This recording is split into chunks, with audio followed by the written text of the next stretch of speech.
Nana Zhang, tingnan mo ang katawan. Siguradong madaling manganak. Napakasariwa nito. Parang bumalik sa 18. Ang gaganda ng mga napili niyo. Pero baka hindi magustuhan ng young master. Uy, meron pa ako nito. Pati ito. Kung ayaw sa babae, may lalaki rin. Lolo, pinapatawag niyo po ba ako? Sige na, pumili ka na. Lolo, huwag mong sabihing pinapunta mo ako rito para pilitin na naman sa blind date. Sinabi ko na sa inyo, ayaw ko ng blind date. Hindi ako magpapakasal o magkakaanak. Huwag kang magsalita ng ganyan. Pumili ka na ng isa. Sige, ito na lang. Maganda rin ito. Medyo malusog. Ang bilis mo namang nakapili. Sa tingin ko, bagay siyang maging lola ko. Ikaw talagang bata ka. Don, young master, may problema po. May 3 tao sa labas.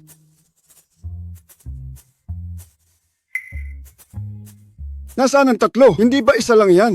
Lolo, may karga siyang isa sa bisig niya. 2 tao yan. Don, meron pa po rito. Ito ba ang pamilyang Sheng? Ako ang landlord ng nanay ng bata. Bago siya pumanaw, pinakiusap niyang dalhin dito ang bata at ibigay sa papa ng bata. May iniwan ka bang anak sa labas?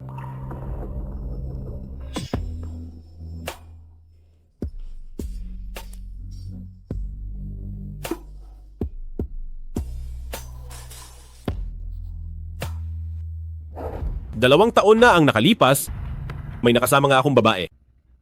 Sabi mo patay na ang nanay ng bata? Oo, ang mapauwi sa pamilya, ang 2 bata, ang huli niyang hiling.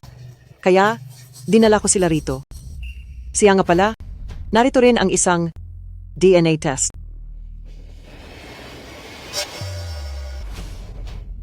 Sila ba talaga ang mga anak ko?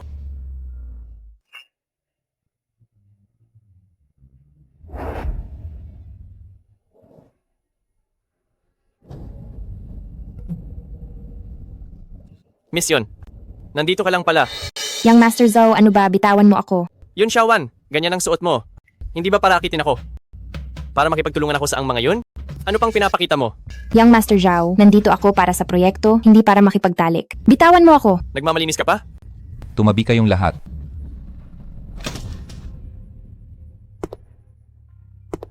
Diyos ko, ang bilyonaryong korporasyon, dumating si Boss Sheng ang tagapagmana ng ang mga Sheng. Kasama pa niya ang munting tagapagmana. Balitang wala pang asawa ang tagapagmana. Pakasalan siya at magkakaroon ng guwapong anak. Napakaswerte.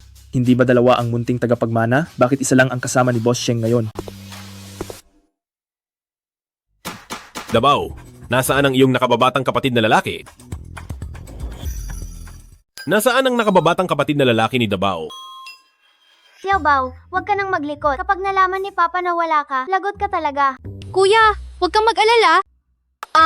May ginagawa akong malaking bagay. Kapag natapos ko ito, bibigyan kita ng malaking sorpresa para sa'yo. Ikaw na ang bahala kay Papa. Kuya, pakiusap, pakiusap. Ang nakababatang kapatid na lalaki ay pinadala ng paaralan sa summer camp. Talaga? Totoo po, Papa. Zheng Yu, tingnan mo ang listahan sa summer camp. Opo. Patay na. Malalaman ni Papa na nagsinungaling ako. Hindi ko rin alam kung kumusta na ang nakababatang kapatid na lalaki.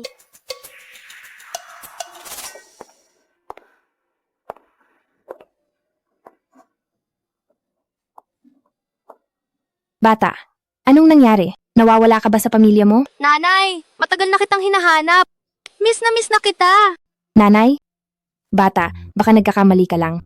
Hindi pa nga ako nagkaka-boyfriend. Paano mo ako naging nanay? Ikaw ang nanay ko.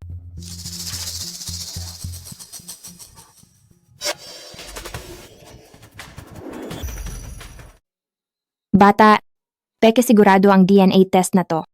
Hindi pwedeng basta-basta magnanay. Hindi mo talaga ako nanay. Ibigay mo sa akin ang numero ng papa at nanay mo, pwede ba? Nanay? Sabi ni Mamang Detektive ikaw ang nanay ko? Hindi siya magkakamali. Bata, hindi mo talaga ako nanay. Kung hindi mo sasabihin ang numero ng papa at nanay mo, mapipilitan akong dalhin ka kay mamang pulis. Kawawa naman ako. Araw-araw akong sinasaktan ni Papa, pinapagalitan, at hindi pinapakain. Ngayon ayaw na rin sa akin ni Nanay at gusto pa akong ibigay kay mamang pulis. Nanay, bakit ayaw mo na sa akin? Sige na, tahan na. Gabi na ngayon, iuuwi muna kita ni tita sa bahay. Okay? Sige po, nanay.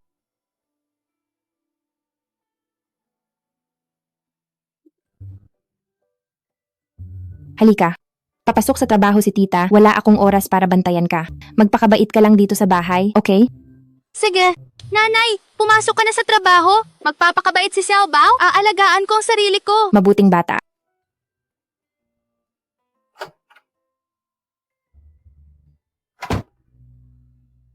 Xiaobao, kailan ka ba talaga babalik? Nagpadala na si Papa ng tao para tingnan ang listahan sa summer camp. Kapag hindi ka niya nakita, lagot tayong lahat. Huwag kang mag-alala, kuya. Hindi niya ako mahahanap. Tulungan mo muna akong magtagal. Mahal na mahal kita, kuya. 3 araw lang ha.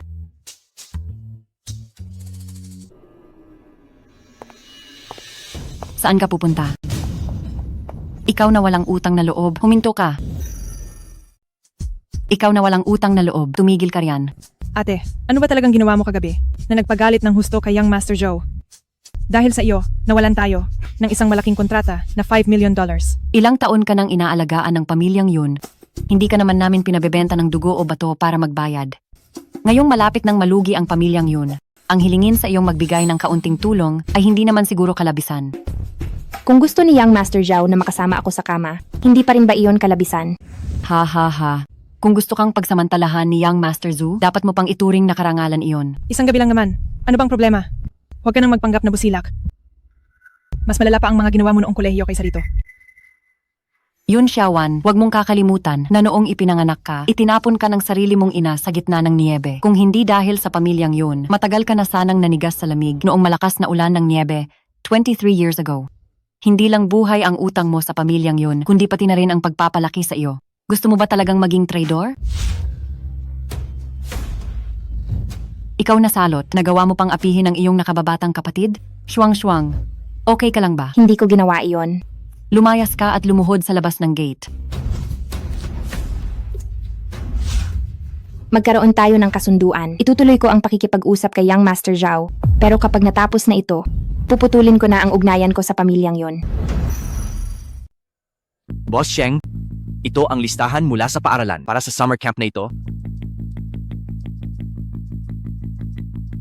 Bakit wala ang pangalan ni Xiaobao? Lintik, niloko na naman ako ni Dabao.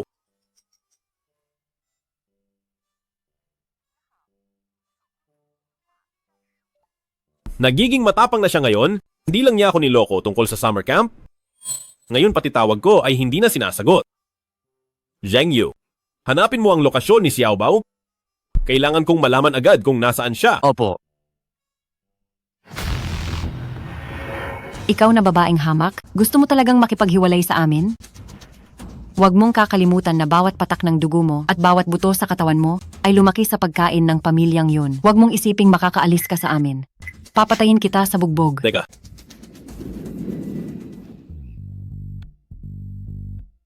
Pamilyar sa akin ang mga mata niya. Siya kaya ang babae noong gabing iyon, pero matagal nang patay ang babaeng iyon. Salamat. Ikaw na hamak. Si Boss Sheng ay nandito para sa negosyo. At talagang gumamit ka ng ganyang paraan para akitin siya? Boss Sheng, ako po si Yunjing Shuang, ang donya ng Yun Group. Binastos po kayo ng ate ko kanina. Humihingi po ako ng paumanhin para sa kanya. Boss Sheng, itong ampon na anak ko ay walang modo. Hindi katulad ng tunay na anak ko na edukada at mahinhin. Kung wala siyang modo, kayo ba ay mayroon? Siya ang tagapagmana ng Sheng Group, si Sheng Mochi. Hindi ko akalaing ipagtatanggol niya ako. Ang mga sinabi ko kanina, napag-isipan niyo na ba ng maayos? Nakapag-isip na ba kayo ng mabuti? Ibigay mo lang ang $5 million project. Nakatuwang si Young Master Zhao at bayad na ang utang na loob mo sa pagpapalaki ko sa iyo. Sige. Boss Sheng, salamat sa araw na ito. Boss Sheng, may nahanap akong masarap na kainan. Pwede tayong kumain habang pinag-uusapan ng proyekto. Pasensya na, misyon. Ayaw ni Boss Sheng sa mga babaeng may ibang motibo at hindi man lang marunong magsuot ng maayos na lumalapit sa kanya. Hindi na natin kailangang pag-usapan pa ang proyektong ito. Boss Sheng, Boss Sheng. Yun Xiaowan. Pinahiya mo ako sa harap ni Boss Sheng. Pero buti na lang, Malapit nang masira ang puri mo. Saubaw, nandito na si tita. Saubaw, saubaw. Nanay, surprise! Ginulat mo ako. Nanay, tingnan mo. Ito ang inihanda kong sorpresa para sa'yo. Ikaw ba ang gumawa ng lahat ng ito? Bata pa lang ako ay busy na si Papa sa trabaho. Mahirap lang din kami. Kaya noong maliit pa lang ako, kailangan ko nang magluto, magwalis, at maglaba mag-isa. Pero ngayon hindi na ako nag-iisa. May nanay na ako. Nanay, kain ka ng karne.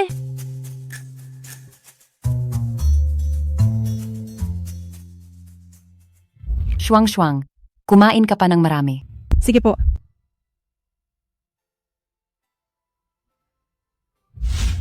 Hindi ko akalain na sa isang batang isang araw ko palang kilala, mararamdaman ko ang init na hinintay ko sa pamilyang yun ng mahigit 20 years.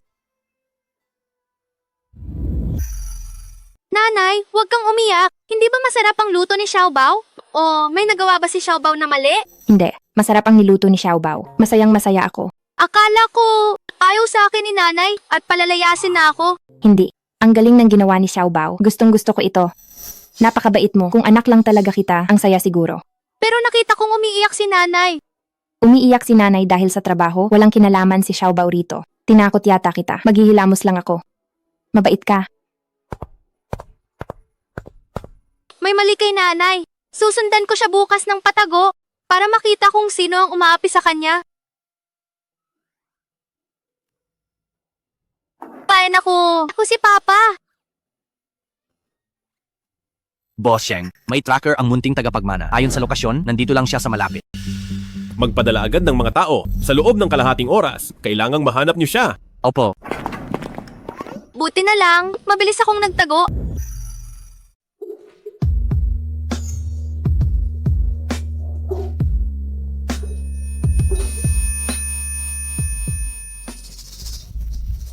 Misyon.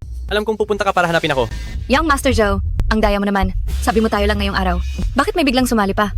Oo nga, siya pa rin yung dating. Manhid sa lambing na pangit na yan. Alis!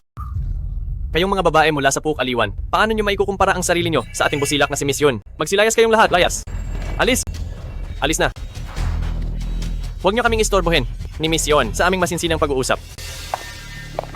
Mayamang donya, pero lumalabas pa rin para mangakit ng lalaki.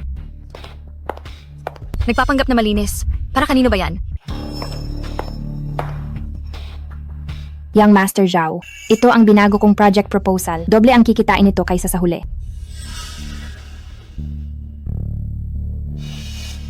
Misyon, kailangan ba talaga ng Yun Group ang pakikipagtulungang ito? Oo, pero ang proyektong ito ay magbibigay rin ng malaking kita sa ang mga Joe. Sige, bibigyan kita ngayon ng dalawang pagpipilian. Una, umalis ka na. Kanselado ang kontrata. Pangalawa, kunin mo ang kontrata at mag-usap tayo ng masinsinan sa kama.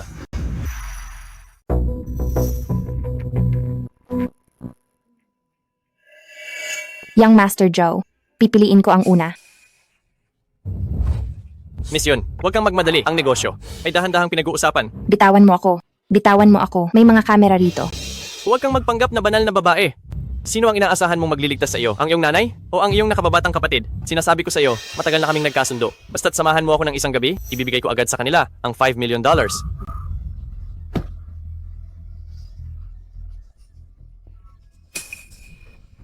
Walang hiyang babae. Pinapayuhan kitang sumunod na lang dahil kung hindi ay masasaktan kita at hindi ako magiging gentleman. Bitawan mo ako. Kapag hinawakan mo ako, ididirekta kita sa korte hanggang sa makulong ka. Kahit maging multo ako ay hindi kita tatantanan. Makulong. Sige lang. Gusto mong mag-report sa pulis? Hindi ba? Ito ang pinakamalakas na gamot ngayon. Mamaya, paluluhain kitang nagmamakaawa na huwag mo akong bitawan. Kainin mo ito. Kain. Gagamitin ko rin ang camera na ito para kunan ng pinaka-wild mong panig. Ay, oo nga pala. Ang lahat ng ito ay sinabi sa akin ng iyong nakababatang kapatid. Sino iyan? Huwag mong apihin ang mama ko.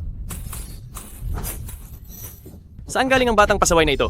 Nanay, narito ako para iligtas ka. Xiaobao, bakit ka narito? Naramdaman kong nasa panganib si nanay, kaya pumunta ako. Umalis ka na. Sandali lang. Gusto mong umalis? Hindi ganoon kadali. Ano ang gagawin mo? Siyempre, tuturuan kita ng leksyon. Hawakan niyo ang maliit na bagay na ito. Masamang tao, bitawan mo ako. Young Master Zhao, sa akin mo ibuhos ang galit mo. Huwag mong apihin ang bata. Yun siya, Juan. Bakit ka nagpapanggap na banal na babae? Sa likod ko ay, nanganak ka pa ng bastardo. Napakababa mo talaga. Bitawan mo ako.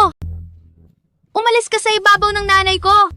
Kapag ginalaw mo ang nanay ko, kahit isang hibla ng buhok, hindi ka mapapatawad ng papa ko. Maliit na bastardo. Ang papa mo ba ay ang nasa ibaba na? Guardia? O baka naman basurero? O pulubi? Ang papa ko ay ang tagapagmana ng Shengxi Group na si Sheng Mochi. Sheng Mochi. Nanay, kailangan na nating umalis. Bilis, tara na. Sandali lang. Nagpapanggap lang sila, naniwala naman kayo. Sabi mo si Sheng Mochi ang papa mo. Ako naman ang tatay ni Sheng Mochi. Siguradong takot na si Xiao Bao. Kaya nakagawa siya ng kwento na ang papa niya ay si Sheng Mochi. Ang bastardo na to, niloloko ako. Boss Sheng, nahanap na ang lokasyon ng munting tagapagmana. Nasa silid 78 siya. Sabihan ang pamunuan ng hotel. Ipasara ang lahat ng labasan at pasukan.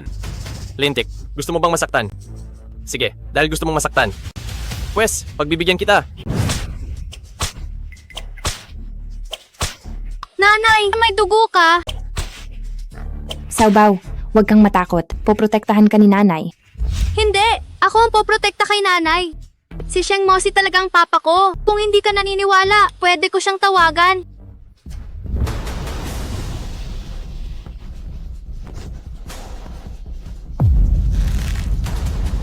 Nagsisinungaling pa ang bastardo na to. Kahit sino pa ang dumating, walang makakatulong sa'yo. Tigil? Tigil. Sino ba yan? Idilat mo ang mga mata mo. Tingnan mo kung sino kami. Special Assistant Zheng. Boss Sheng. Anong ginagawa niyo rito? Nandito ako para sa anak ko. Naghahanap ng anak? Boss Sheng, napakahalaga ng munting tagapagmana. Bakit siya mapupunta rito? May isang paslit lang dito na nagpapanggap na tagapagmana. Paslit? Ang paslit na to ang nagpapanggap. Nakita ko na ang munting tagapagmana. Ang lakas ng loob niya na mandaya rito. Papa, dumating ka rin sa wakas. Sinaktan niya ako. Papa? Bakit tinatawag ni Xiao Bao na papa si Boss Sheng? Papa, siya ang nanakit sa akin. Ginamitan pa niya ako ng sinturon. Naintindihan ko na. Napakasinungaling mong bata. Niloko mo na nga ako rito. Pati si Boss Sheng, lolokohin mo? Boss Sheng, ako na ang bahalang magturo sa kanya. Wala ka talagang takot mamatay. Pati ang tagapagmana sinaktan mo. Tagapagmana? Paanong nangyari yon? Alam ko hindi ganito ang itsura niya. Hindi mo ba alam na dalawang anak ko? Pinghan. Anak nga talaga ni Boss Sheng si Xiao Bao. Anak? Boss Sheng. Boss Sheng, isang malaking pagkakamali ito. Patawad po. Papa, nagsisinungaling siya. Tingnan mo, sinaktan niya ako. Ito, Boss Sheng. Nagbibiro lang po ako, Boss Sheng. Kahit bigyan niyo pa ako ng lakas ng loob, hindi ko po magagawa iyon, Boss Sheng. Boss Sheng, patawad po. Mali ako. Nagsisinungaling siya. Sabi niya kanina, walang silbi kahit tumating pa si Lolo. Minura niya ako at hinampas ng sinturon. Papa, kawawa naman ako. Tama na. Xiao Bao, magpakabait ka. Huwag kang matakot. Nandito si Papa. Zheng Yu, ikaladkad mo siya palabas. Baliin ang mga kamay. Baliin ang mga paa. Ayaw ko na siyang makita muli. Boss Sheng. Boss Sheng, patawad po. Pakiusap patawarin niyo ako, Boss Sheng. Boss Sheng. Boss Sheng. Yun siya, Juan? Humanda ka sa akin?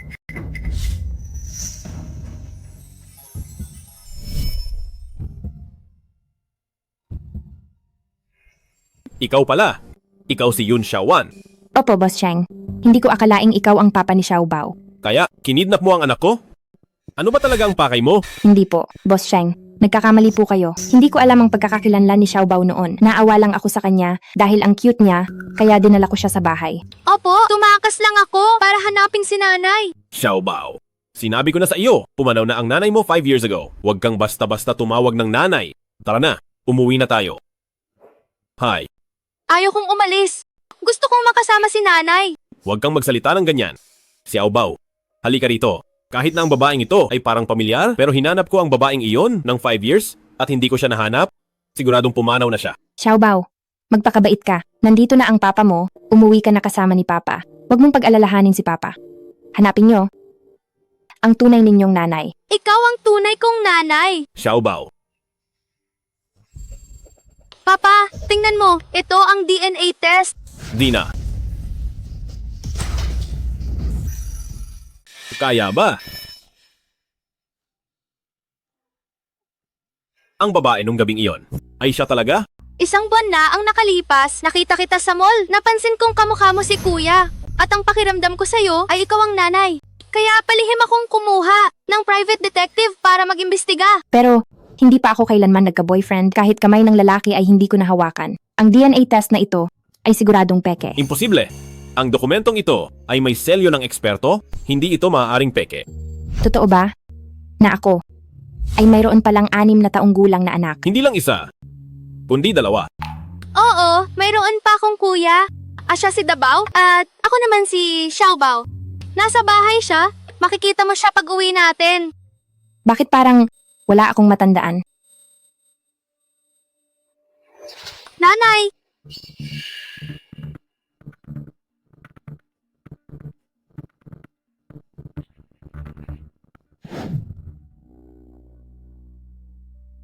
Nahimatay si Miss Yun dahil nakalanghap siya ng nakakairitang gamot. Magpahinga lang siya sandali at magigising din siya.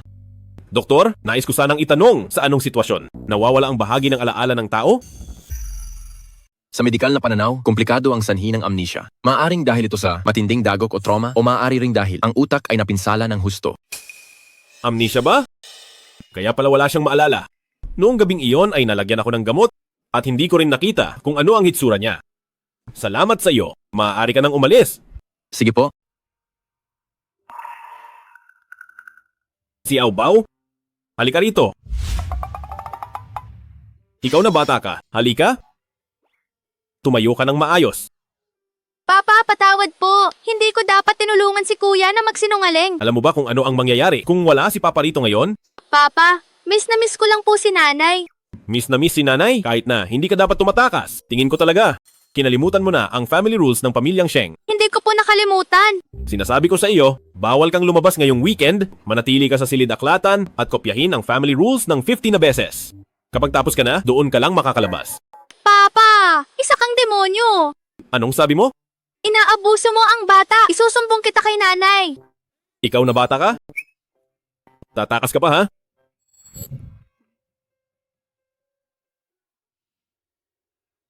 Bakit ako nandito? Nanay, iligtas mo ako. Papaluin ako ni Papa. Halika rito. Ikaw na bata ka. Huwag kang tumakbo. Nanay, tulungan mo ako. Pinapalo ako ni Papa. Totoo nga ang sabi ni Xiaobao na nananakit ng bata si Boss Sheng. Nanay, ang CEO ng Shengshi Group sinasaktan ng sarili niyang anak. Xiaobao, huwag kang magsalita ng kung ano-ano. Boss Sheng, alam kong ikaw ang tatay ng bata. May karapatan kang turuan siya. Pero ang pananakit na ito ay siguradong mali. Magdudulot ito sa bata ng malalang trauma sa isip. Tama ang sinabi ni nanay. Ako? Kailan ko ba siya sinaktan? Ngayon lang. Sinasabi mong hindi mo siya sinasaktan? Ano yung hawak mo? Ako, tinatakot ko lang naman siya kanina. Sinabi na sa akin ni Xiaobao dati na araw-araw mo siyang pinapalo at pinapagalitan. Hindi mo pa siya pinapakain dahil sa iyo at sa mga parusang ginagawa mo. Kaya naglayas si Xiaobao. Totoo yan. Sheng Yu. Nanay, tingnan mo si Papa. Ang tapang niya. Natatakot ako. Sinasabi ko sa'yo, sumusobra ka na. Halika rito. Ipaliwanag mo ito ng maayos. Ayoko. Ayaw mong makinig ha? Halika rito. Nanay, protektahan mo ako. Huwag kang tumakbo.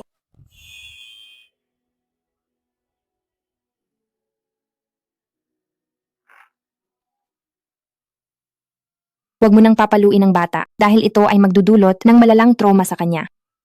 Ako, hindi ko naman pinapalo ang bata. Gutom ka na ba? Ipahahanda kita ng makakain sa kusina. Hindi po. Nga pala, Boss Sheng, may isa pa akong hiling.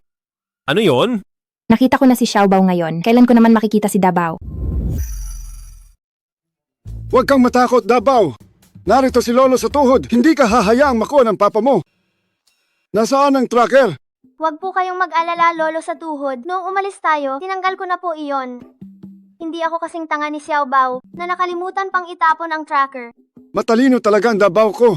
Maglalaro muna tayo ng ilang araw. Uuwi tayo kapag kumalma na ang papa mo. Opo. Video call ng papa mo. Sis. Hello? Lolo, nasaan niyo po dinala si Dabao? Ipinasyal ko lang si Davao. Uuwi rin kami pagkalipas ng ilang araw. Bakit? Akala mo ba ulyanin na ako at mawawala ko si Davao? Hindi po iyon ang ibig kong sabihin. Huwag po kayong magkamali kasi Lolo sa tuhod! Kuya, nahanap ko na si nanay. Uwi na kayo. Anong sabi mo? Hindi kita marinig. Mahina ang signal. Ibababa ko na ito. Lo, binabaan na naman ako. Lolo sa tuhod, narinig ko po. Sabi ni Xiao Bao nahanap na niya si nanay. Kalokohan! Iyang si Boy Yu ginagamit na naman ng peking DNA test para lokohin si Xiao Bao.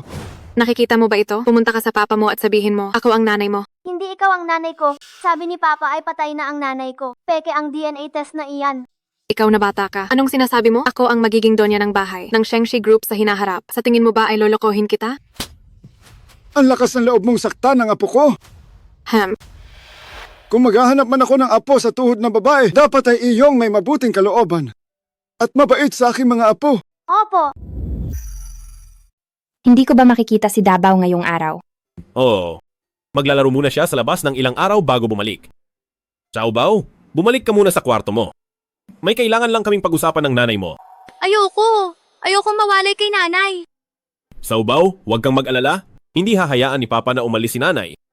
Maging mabait ka. Sige po, nanay. Huwag po kayong aalis. Sige na, pangako ko sa'yo. Ano ang balak mo sa dalawang batang ito? Ginoong Sheng, magtatrabaho ako ng maigi para kumita. Kahit hindi ko mapantayan ang yaman ng pamilyang Sheng, gagawin ko ang lahat ng aking makakaya para maibigay kina Davao at Xiao Bao ang pinakamagandang edukasyon at buhay. Lalabanan mo ba ako para sa kustodi nila? Mga anak ko sila. Mga anak ko rin sila. At bakit mo iniisip na mananalo ka sa custody laban sa pamilyang Sheng? Paano natin malalaman kung hindi susubukan? Paano mo gustong subukan? Ako? Tinatanong kita. Sa nangyari kagabi, kung hindi ako dumating, paano ka makakatakas? Mabibigyan mo pa ba sila ng magandang buhay? Kahit ang kaligtasan ninyong mag-iina ay hindi mo masisiguro. Isang aksidente lang iyon. Wala akong pakialam kung aksidente iyon. Naisip mo na ba na magsama tayo para bigyan ng mga bata ng buong pamilya? Boss Sheng, alam ko. Wala tayong pinagsamahan at hindi pa buo ang alaala ko. Pero hindi ko kailanman naisip na bilang ina ng mga bata ay humingi ng kahit ano sa inyo. Hinding-hindi ko kakalimutan ang lugar ko para hindi kayo mahirapan. Mukhang hindi niya talaga gustong makasama ako. Mas mabuti na ito, huwag mong isiping gagamitin mo si Davao para takutin ako dahil sa babaeng katulad mo. Ay wala akong interes. Alam ko naman. Hindi kayang mawala ni Xiao Bao sa tabi mo at sa buhay ni na Davao at Xiao Bao. Mahalaga ang papel ng isang ina. Gusto kong manatili ka rito bilang tutor nila. May trabaho ako. Bibigyan kita ng $7,000 kada buwan.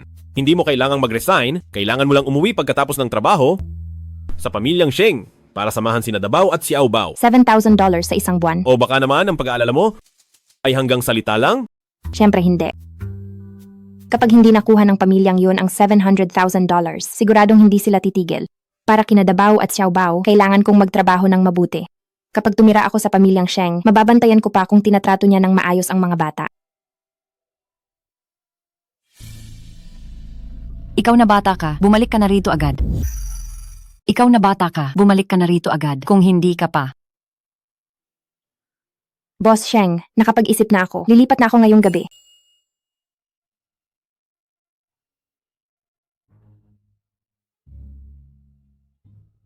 Boss Sheng, nagpo-propose ba kayo kanina? Ayaw niyo pang umamin. Sinong nagsabi sa iyong nagpo-propose ako? Hindi ba't sabi niyo, gusto niyo bigyan ng tahanan ng dalawang munting prinsipe?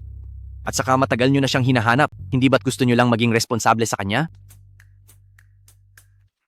Kahit na tinanggihan ang proposal ni Boss Sheng, pero hindi niyo lang maamin. Zheng Yu, pumunta ka at imbestigahan ang impormasyon tungkol kay Yun Xiaowan. Bilisan mo! Opo. Tungkol naman sa panganay na young master, kailangan ko ba siyang hanapin? Huwag kang mag-alala. Ligtas si Davao kasama si Lolo. Kapag lumipat na rito si Yun Xiaowan, tsaka ko na siya tatawagin pabalik. Opo.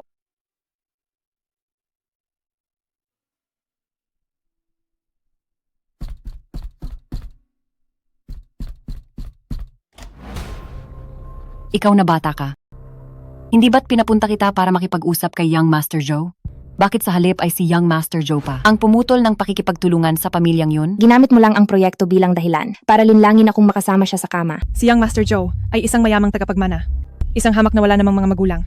Dapat kang magpasalamat na gusto kanyang makasama. Huwag kang masyadong mapagmataas. Huwag niyo apihin ang mama ko. Lin Xiaowan, huwag mong sabihing anak mo na naman siya sa labas.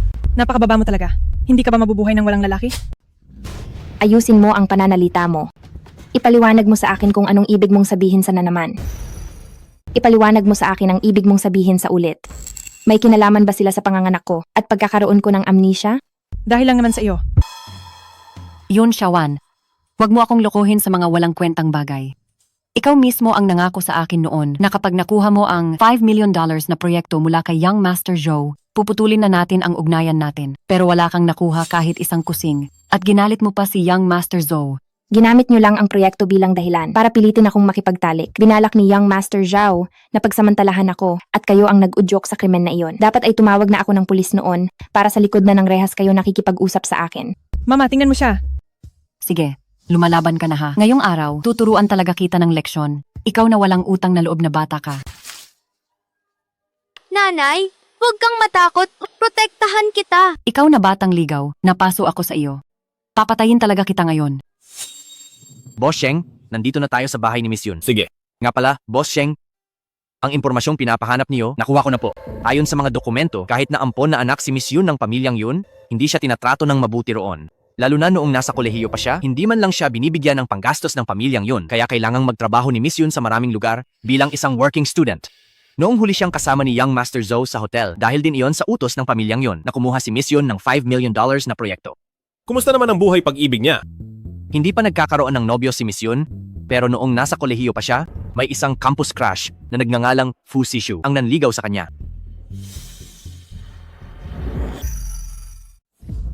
Papatayin talaga kita ngayon at nagagawa mo pa siyang protektahan. Nananakit ng bata. Iyan lang ba ang kaya nyo? Kayong dalawa. Isang hamak na babae at isang bastardo. Mama. Sige, tignan natin kung hindi ko kayo mapatay. Kayong mga walang galang na nilalang. Tigil. Boss Sheng, bakit po kayo nandito? Papa, sila po ang umaapi sa akin. Tinawag mong papa si Boss Sheng. Ikaw ang munting tagapagmana ng Shengshi Group. Takot na kayo, no? Hindi maaari. Hindi maaari. Paano naging nanay mo si Yun Xiaowan? Sa tingin ko, naloko lang kayong lahat ng hamak na babaeng iyan. Tama po, Boss Sheng. Nagbabait-baitan lang siya. Ang totoo, napakagulo ng buhay niya.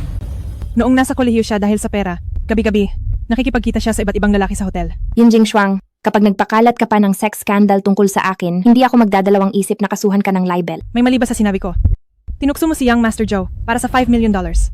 Ngayon naman ay si Boss Sheng ang nilalandi mo. Wala ka talagang hiya. Aling mata mo ang nakitang nilalandi niya ako. Kung hindi kanya nilandi, bakit mo siya tutulungan? Alam ng lahat na kayo ng donya ng pamilyang Bo na si Bo Yishu ay. Kung ayaw mo na sa mga mata mo, ipamigay mo na lang. Zheng Yu. Patawad, alam ko na pong nagkamali ako. Huwag niyo pong kunin ang mga mata ko. Hihingi po ako ng paumanhin. Boss Sheng, siya lang ang kaisa-isa kong anak na babae. Nagmamakaawa ako. Patawarin niyo po siya. Hindi naging maganda ang trato kay Miss Yun sa pamilyang Yun. Noong huli siyang nasa hotel kasama ang pamilyang Zhou, ito ay dahil gusto ng pamilyang Yun na makuha niya ang $5 million na proyekto. Isang. Mukhang hindi mo kailanman itinuring ang iyong ampon na anak bilang sarili mong anak na babae. Hindi po, Boss Sheng. Hindi po ganoon. Bibigyan kita ng pagpipilian. Pirmahan mo ang disown papers na ito at bibigyan kita ng $5 million. Pirmahan mo ang disown papers na ito. Mabibigyan kita ng $5 million. Tinutulungan niya ako. Boss Sheng, ano po ang ibig sabihin nito? Pero, kapag nanggulo ka pa kay Yun Xiaowan, magbabayad ka ng 500 times na multa. $2.5 billion yon. Bakit kailangan naming magbayad kay Yun Xiaowan? Nang ganoon kalaking multa? Limitado lang ang pasensya ko. Kung ayaw ninyong mabangkarote ang mga Yun ngayong gabi, pinapayo kong pumirma na kayo ngayon. Pipirma ako. Pipirma na ako ngayon, Boss Sheng. Subukan niyo pang apihin ang nanay ko.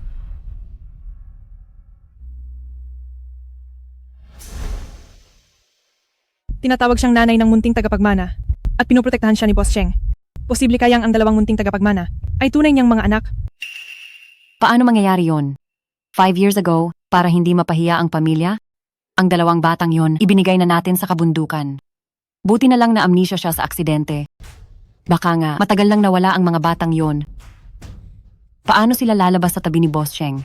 Sa bagay, kahit sa kabilang buhay pa, hindi magkakaanak si Yun Xiaowan kay Boss Sheng. Tama, pero hindi ko maintindihan. Bakit siya tinutulungan ni Boss Sheng? Bakit tinatawag ng batang Yon, nananay si Yun Xiaowan? Huwag mo nang isipin.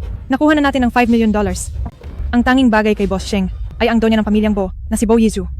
Sabihin natin ito kay Miss Bo para maturuan niya ng leksyon ang babaeng si Yun Xiaowan. Magandang ideya. Hindi natin hahayaang maging madali ang buhay ng babaeng yon.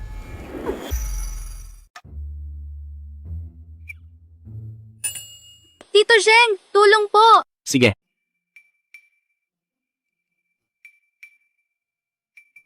Boss Sheng, maraming salamat sa araw na ito. Ang $5 million na ito, gagawa ako ng paraan para mabayaran kayo. Wag na. Hindi kailangan ng pamilyang Sheng ang $5 million. Nanay ka ng bata at ayaw kong madamay ka sa gulo. Kahit nananay lang ng bata ang tingin niya sa akin, pakiramdam ko, isa talaga siyang mabuting tao. At isa pa, wag mo na akong tawaging Boss Sheng. Ayaw rin ni Xiao Bao na magmukha tayong hindi magkakilala. Sige po, Ginoong Sheng. Nga pala, Ginoong Sheng, bakit kayo nandito ni Special Assistant Zheng? Nag-alala si Boss Sheng na mag-isa ka, mahirap magbuhat ng gamit, kaya pumunta siya para tumulong. Kinansela pa niya ang meeting ngayong hapon. Tumahimik ka. Papa, tulong din po kayo rito. Ang bibigat ng mga kahon na ito. Marumi ang mga kahon. Ako na lang po ang gagawa.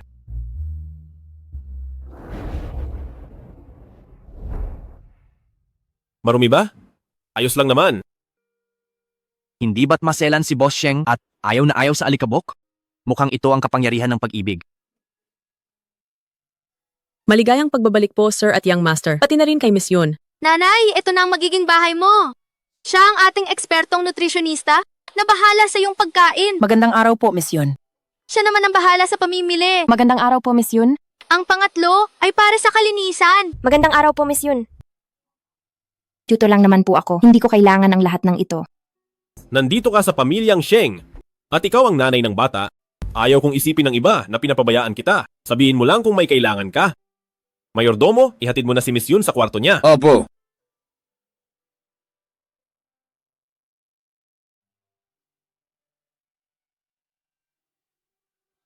Ito po ang inyong kwarto na sadyang inihanda ng Young Master. Ang kwarto niya ay nasa tapat lang.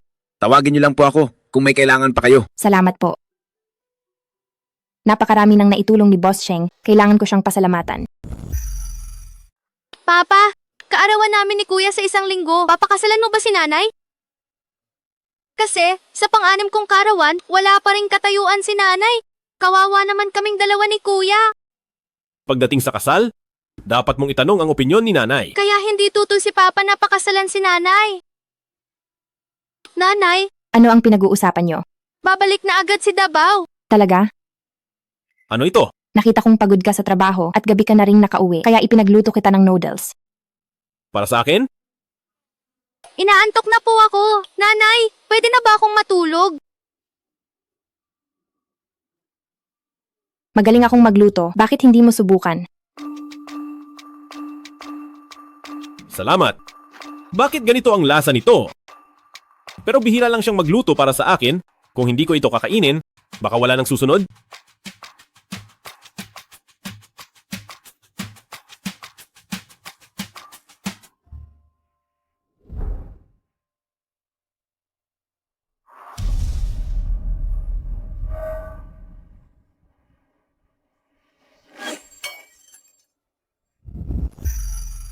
Ang noodles na ito, anong sabaw ang gamit? Kinuha ko lang sa ref, sabi ng mayordomo ay special tonic soup. Akala ko ay mabuti ito sa katawan. Special tonic soup pala. Hindi kaya ito ang pinagawa ni Lolo gamit ang 10 pampalakas ng katawan na nilagang tonic soup? May problema ba rito? Ang special tonic soup ay gawa sa antler, deer whip, sooyang, wichun grass at iba pa na 10 halamang pampalakas ng lalaki. Sabihin mo, ano ang problema? Ako? Antler at deer whip. Hindi ba ito ay mga gamot na pampalakas ng bato at katawan? Hindi ko alam iyon. O baka may pinapahiwatig ka?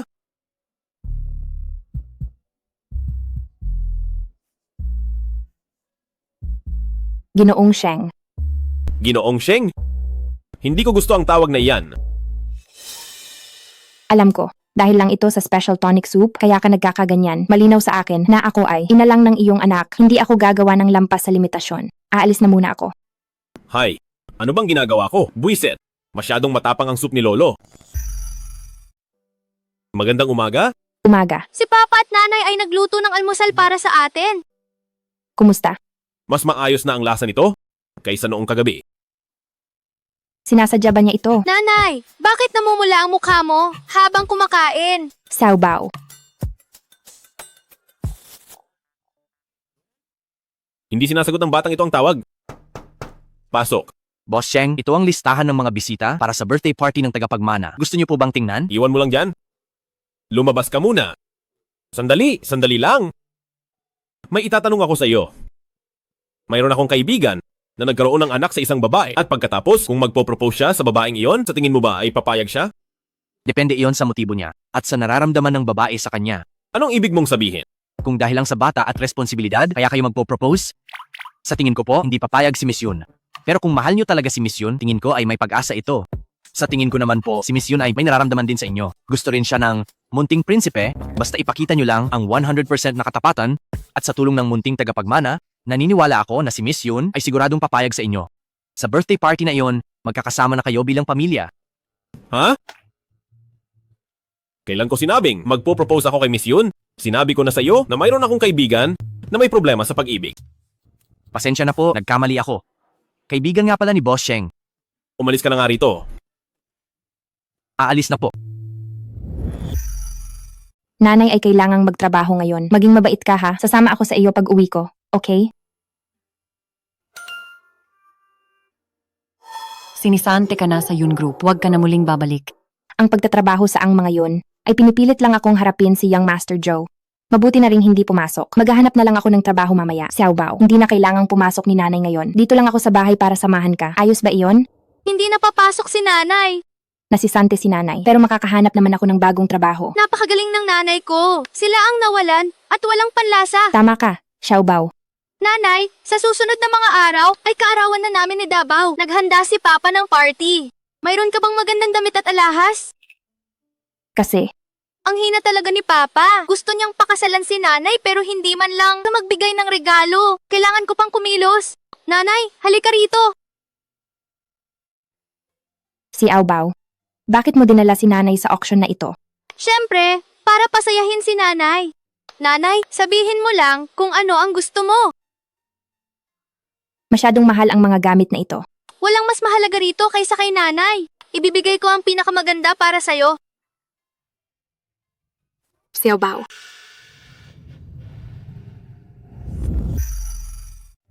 Miss Bo, ito ang sinasabi ko sa inyo. Ang kapatid kong si Yun Xiaowan, siya ang tumutukso kay Boss Sheng. Mukha nga siyang mahirap na malandi. Ang pamantayan ng auction na ito ay talagang gumababa na. Huwag mong pagsalitaan ng masama ang nanay ko. Sheng Yu, tinatawag mo talaga siyang nanay. Sa katayuan niya, hindi siya karapat-dapat maging nanay ni Xiao Bao. Kung hindi lang ako nag-aral sa ibang bansa, hindi ka hahayaan ni Kuya Mochi na lumapit. Miss Bo, kalayaan ni Xiao Bao kung sino ang tatawagin niyang nanay. Desisyon ni Sheng Mochi kung sino ang palalapitin niya. Mukhang wala naman itong kinalaman sa iyo. At ikaw, Yun Jingshuang, kung ayaw mong magbayad ng $2.5 billion, pinapayuhan kitang lumayo sa akin.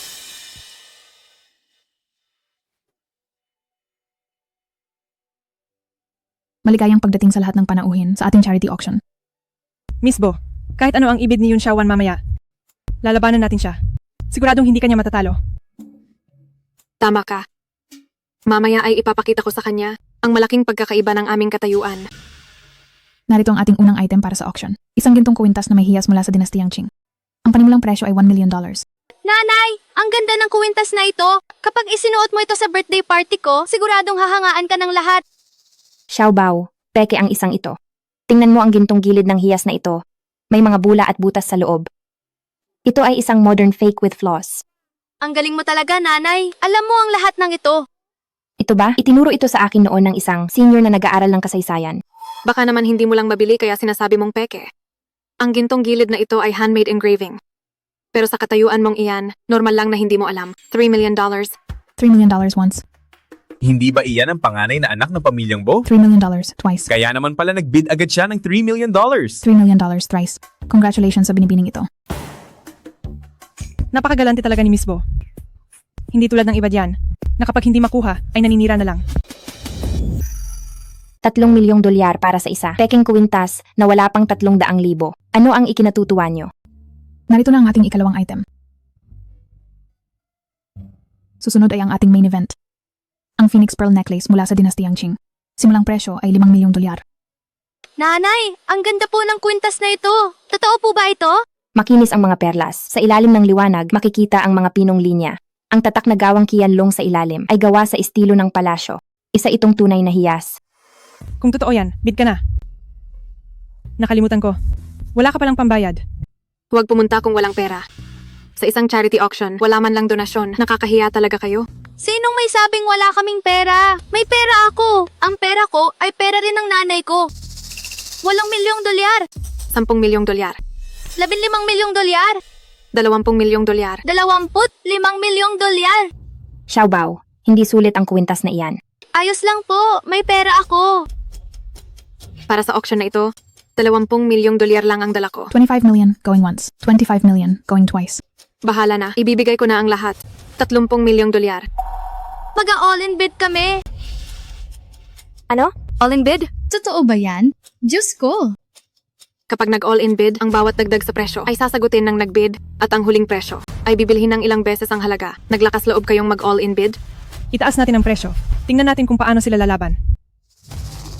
Sige, titingnan ko lang kung gaano talaga kayo kayaman. $40 milyong. $50 milyong. $60 milyong. $70 milyong. Lagot, wala na akong ganoong karaming pera. $70 milyong na. Kung 4 na beses ang bayad, hindi ba $280 million yon? Huwag nang magpanggap. Kapag hindi nyo nabayaran yan, makukulong kayo dahil sa auction fraud.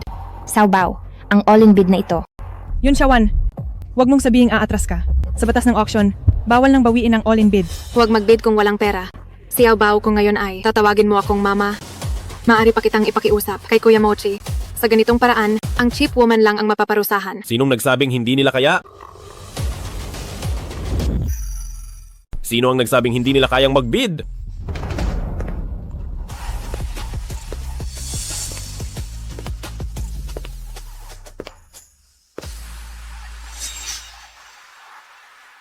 Ang hayaan ng anak ko na tawagin kang nanay ay hindi ka pa karapat-dapat. Kuya Mochi, ang babaeng ito ang nag-udyok kay Xiao Bao na magbid. Lumapit siya sa inyo para lang sa pera. Paano mo nagawang pumayag sa all-in bid niya? Boss Cheng, dapat mo nang makita ang totoong pagkatao ni Yun Xiaowan. Ginagamit ka lang niya para makipaghiwalay sa pamilyang yun. Ngayon ay niloloko pa niya ang munting prinsipe para mag-all-in bid. Talagang wala siyang hiya. Basta't maging masaya ang anak ko at ang madam. Isa lang itong all-in bid, ituloy ito. Tinawag niya talaga akong madam niya. Madam? Imposible. Kuya Mochi, huwag kang magpapadala sa panlilinlang ng babaeng ito. Bo Yizu, ang mga paninirang ito sa aking madam, ayaw ko nang marinig sa ikalawang pagkakataon. Sa susunod ay huwag mo akong sisihin kung hindi ko irespeto ang pamilyang Bo. At ikaw rin, kung magpapakita ka pa ulit sa harap ng aking madam, babagsak agad ang mga yon. Nasaan ang tagapamahala ng subasta? Ayaw ko silang makita. 2 binibini. Dito po tayo. Halina kayo. Yun Xiaowan, huwag kang masyadong magalak. Sasabihin ko sa'yo, hindi ka talaga gusto ni Kuya Mochi. Mayroon siyang minamahal ng maraming taon at matagal na niya itong hinahanap. Tuloy po. Mayroon pala siyang ibang gusto. Ang tawagin akong madam ay marahil para lang iligtas si Xiao Bao sa sitwasyon. Nanay, huwag kang makikinig sa mga sinasabi ni Tita Bo. Ngayon ay may kuwintas na tayo. Pero kailangan pa ni nanay ng isang gown. Day off ko bukas. Sasamahan ko kayong bumili. Ang galing naman, ito ang unang beses na kasama ko sina Papa at Nanay na mag-shopping. Mas maganda sana kung nandito rin si Kuya. Kailan ko kaya makikita ang aking dabaw? Walang silbi. Bumili ka ng peke sa halagang $3 million. Nakakahiya ka talaga. Mama, hindi po ganoon. Nagdilim lang ang paningin ko dahil kay Yun Xiaowan, kaya hindi ko napansin. Dahil iyan sa kawalan mo ng silbi. Sayang ang pagod ko sa pagpapalaki sa iyo. Sa huli, kahit isang ampon na anak ng pamilyang yun ay hindi mo man lang kaya. Sayang lang ang pag-aaruga ko sa iyo. May balita na ba tungkol sa anak na babae ko? Hinahanap pa rin ni Mama ang tunay niyang anak na itinapon sa niyabe ng yaya bilang ganti noon at hindi maaari. Kailangan kong maging donya ng bahay ng Sheng Group. Kung hindi, kapag bumalik ang totoong Miss Bo, baka sa pamilyang Bo ay wala na akong lugar bilang isang ampon na anak. Ang kawawa kong anak na babae. Nasaan na kaya siya?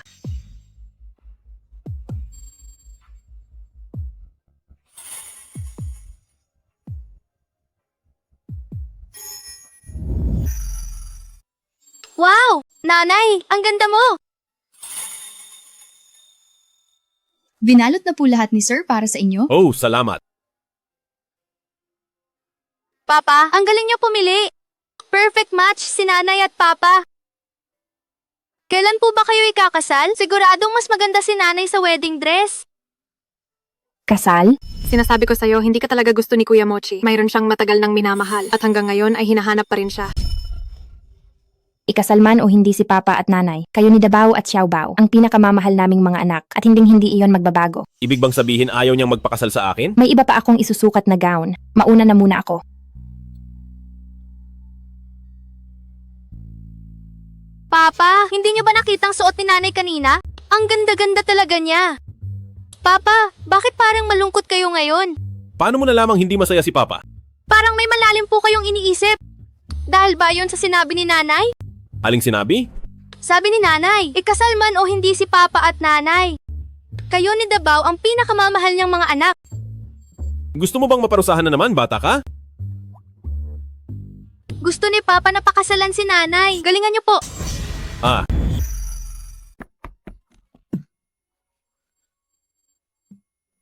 Pasensya na. Akala ko may nangyaring masama sa'yo. Kailangan mo ba ng tulong? Oo.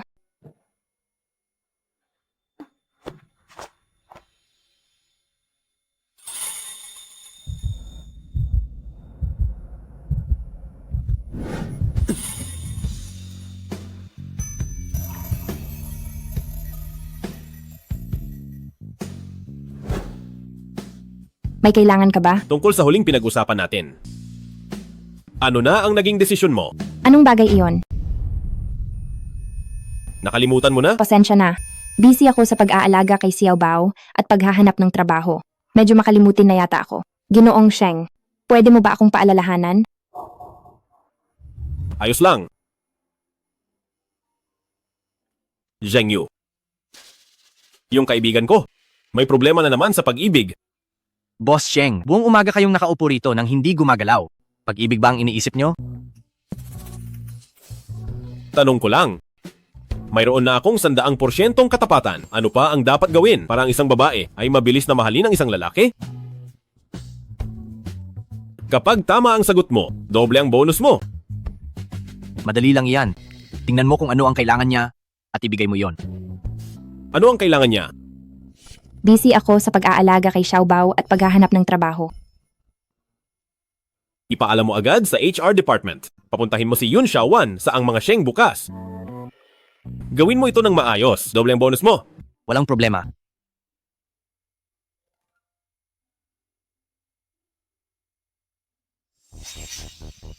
Nakakapagtaka. Sigurado akong hindi ako nagpasa ng resume sa Shengshi Group. Si Xiaobao kaya ang may gawa nito?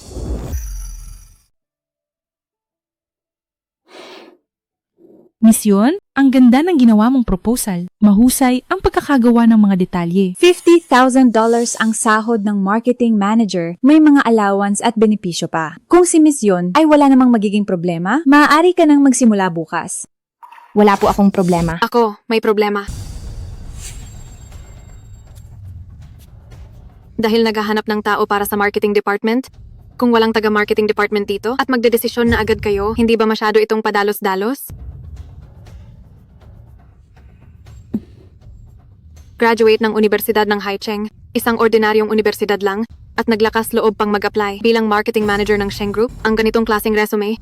Paano nakapasa sa screening? Miss Bo, noong nag-aaral pa ako, mayroon akong 2 SCI paper at may 2 taon na ring karanasan. Ang 5 na proyektong hinawakan ko ay kumita ng higit sa inaasahan. Sinasabi mo bang magaling ka? Kung ganoon, ipaliwanag mo, bakit ka huminto ng 1 taon sa kolehiyo? Hindi ka ba makasabay sa klase? Niloko ako ni Wu Kaiyu. Ang taong iyon ay dahil ba sa aksidente kaya nakoma ako? Sa kalkulasyon ko, buntis ako noon. Dahil ba ito sa kalusugan ko? Anong klaseng dahilan sa katawan ang kailangang itago sa lahat at huminto ng buong taon? Baka naman magulo ang buhay mo? Nabuntis ka ng kung sinong lalaki, kaya hindi ka makaharap sa tao? Miss Bo, pumunta ako sa Sheng dahil nakatanggap ako ng interview notice. Ang proposal ko ay pumasa na sa pagsusuri. Wala kang karapatang maliitin ako, lalong wala kang karapatang hiyain ako at gawan ng sex scandal. Magulo ang personal na buhay, mahina ang loob sa pressure, hindi pa nakakapasok ay sumasagot na sa boss. Yun Xiaowan, wala kang karapatang magtrabaho sa Sheng Group.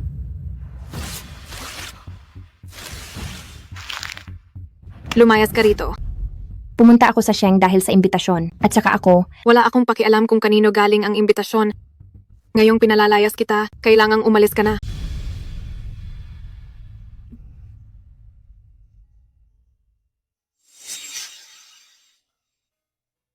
Naghahanap si Lolo sa tuhod ng nanay sa kalsada, hindi kaya ito palpak? Lolo sa tuhod, naghahanap tayo ng nanay sa kalsada, hindi ba ito masyadong malabo?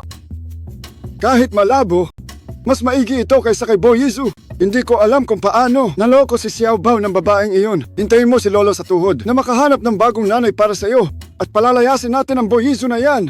Ayos ba iyon? Pero kanina pa tayo naghahanap, wala pa rin tayong mahanap na tama. Ay, sa tingin ko ay bagay siya. Mukha kayong mag-ina. Hoy! Miss, masakit ang tiyan ko. Pwede bang patingin muna ng apo ko? Ay, parang hindi naman po tama yan. Kailangan ko muna siyang subukan kung mahilig ba sa bata ang babaeng ito. Huwag sana siyang katulad ni Bo Yizu na isang masamang babae. Babalik din ako agad. Ay, Lolo. Baka mawala ang bata sa labas.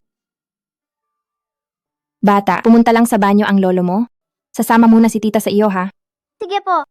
Kasama mo ang lolo mo, di ba?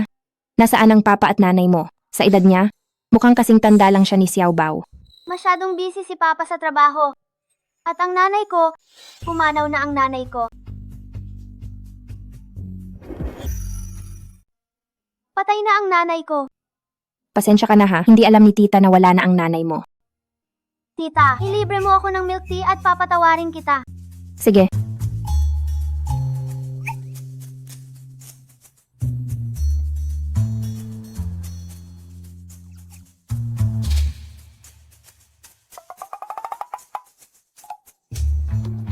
Hindi man lang matamis. Nagpapalit ka pa ng ngipin. Masama sa ngipin ang sobrang tamis.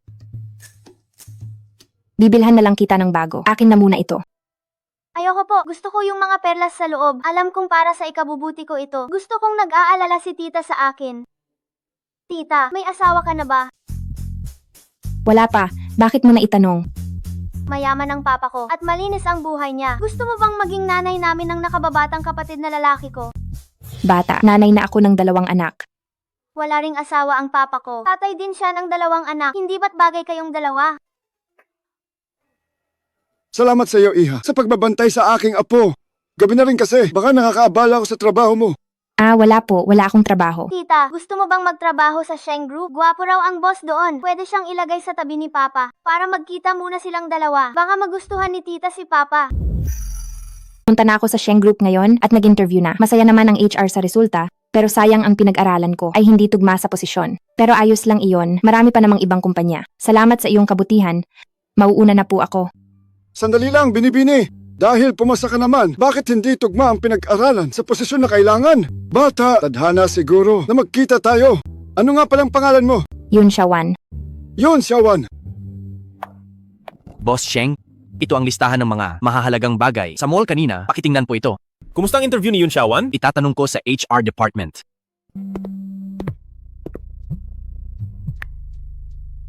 Lolo, Apo, kaninang umaga, sa interview sa kumpanya, may batang si Yun Xiaowan. Hindi siya nakapasa. Hinala ko ay may nanadya. Napahirapan siya. sige po, Lolo. Ako na ang bahala rito. Nga pala, kailan nyo ibabalik si Dabao? Nahanap na ang nanay nila ni Xiao Bao at nagpa-DNA test na rin. Kumpirmadong anak niya sila. Sige, babalik na ako agad. Boss Sheng, maayos sana ang interview ni Miss Yun, pero dumating si Miss Bo, pinunit ang kanyang proposal at resume, kaya napilitan siyang umalis. Tawagin mo rito si Bo Yizu. Opo. Pasok. Kuya Mochi, pinapatawag mo ba ako? Sino ang nagbigay sa iyo ng karapatan na makialam sa mga usaping pangtao? Kuya Mosi, ipinagtatanggol mo ba si Yun Xiaowan? Sa pinag-aralan niya, hindi siya karapat-dapat maging marketing manager. Kung hindi dahil sa connection mo, kahit maging isang maliit na empleyado sa Sheng Group ay hindi siya pwede. Kailan pa naging basehan ang pinag-aralan? Bilang tanging pamantayan sa Sheng Group, kung hindi ako nagkakamali, nung pumasok ka sa Sheng Group, kagagraduate mo lang din ng kolehiyo, di ba? Kung paano mo nakuha ang diploma mo sa ibang bansa. Alam na alam ko ang lahat ng iyon. Ako. At isa pa, kung ipapaliwanag ko sa iba sa kumpanya ang relasyon namin ni Yun Xiaowan, magagawa mo pa ba siyang paalisin ng ganoon kadali? Mukhang ang mga sinabi ko sa iyo sa auction ay binalewala mo lang lahat. Hindi po. Ngayon din, tawagan mo si Yun Xiaowan para humingi ng tawad at sabihan mo siyang pumunta rito para sa pangalawang interview. Ako mismo ang mag-interview sa kanya. Kuya Mochi. Kung hindi siya darating dito sa Sheng, huwag ka na ring manatili.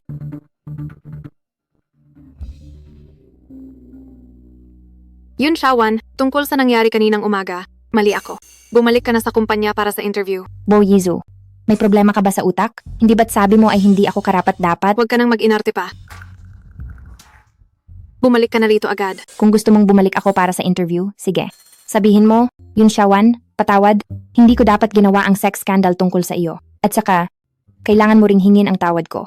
Kapag ginawa mo iyon, babalik ako agad. Ikaw. Patawad, hindi ko dapat ginawa ang chismis na iyon. Pakiusap, patawarin mo ako. Sige, babalik na ako agad. Tuloy. Si Sheng Mochi ba mismo ang mag-interview sa akin? Miss Yun. Tungkol sa interview kaninang umaga, bilang CEO ng kumpanyang ito, sa ngalan ng Sheng Group, humihingi ako ng paumanhin. At saka, ako mismo ang magsisilbing tagasuri para sa interview na ito. Magsisimula na ang interview. Handa ka na ba? Handa na po ako. Mabuti. Ngayon naman, Kuya Mochi, gumawa si Yun Xiaowan ng isang proposal kaninang umaga at nasiyahan ang dalawang HR. Bakit hindi natin ibahin ang tanong bilang isang marketing manager para tapusin ang simulation task na ito? Tingin ko ay maganda ang mungkahi ni Manager Bo. Dahil sa totoo lang, magkaiba ang teorya sa realidad. Kuya Mochi, tamang-tama at ang proyekto sa Bolly Jewelry ay magsisimula na. Isipin niya kung ano ang gagawin kung ang mga alahas ay may depekto sa produksyon at isang araw na lang bago ang press conference habang ang lahat ng online pre-sale channels ay bukas na, ano ang gagawin mo? Ang ganitong simulation sa loob ng maikling oras ay halos imposible. sa loob ng isang araw, aayusin ang depekto, issue sa publiko at mga bayad pinsala. Manager Bo, kaya mo ba yon? Hindi ba dapat humanap ng paraan ang marketing department sa krisis? Sabi ni Yun Xiaowan, karanasan ang puhunan niya, hindi diploma. Kaya dapat lang na mahirap ang tanong para mapatunayan ang galing niya, hindi ba? Ang interview ay pagsusulit, hindi pang-aapi. Marami ang pwedeng mag-interview sa marketing department. Kung hindi mo kaya, May sagot na po ako.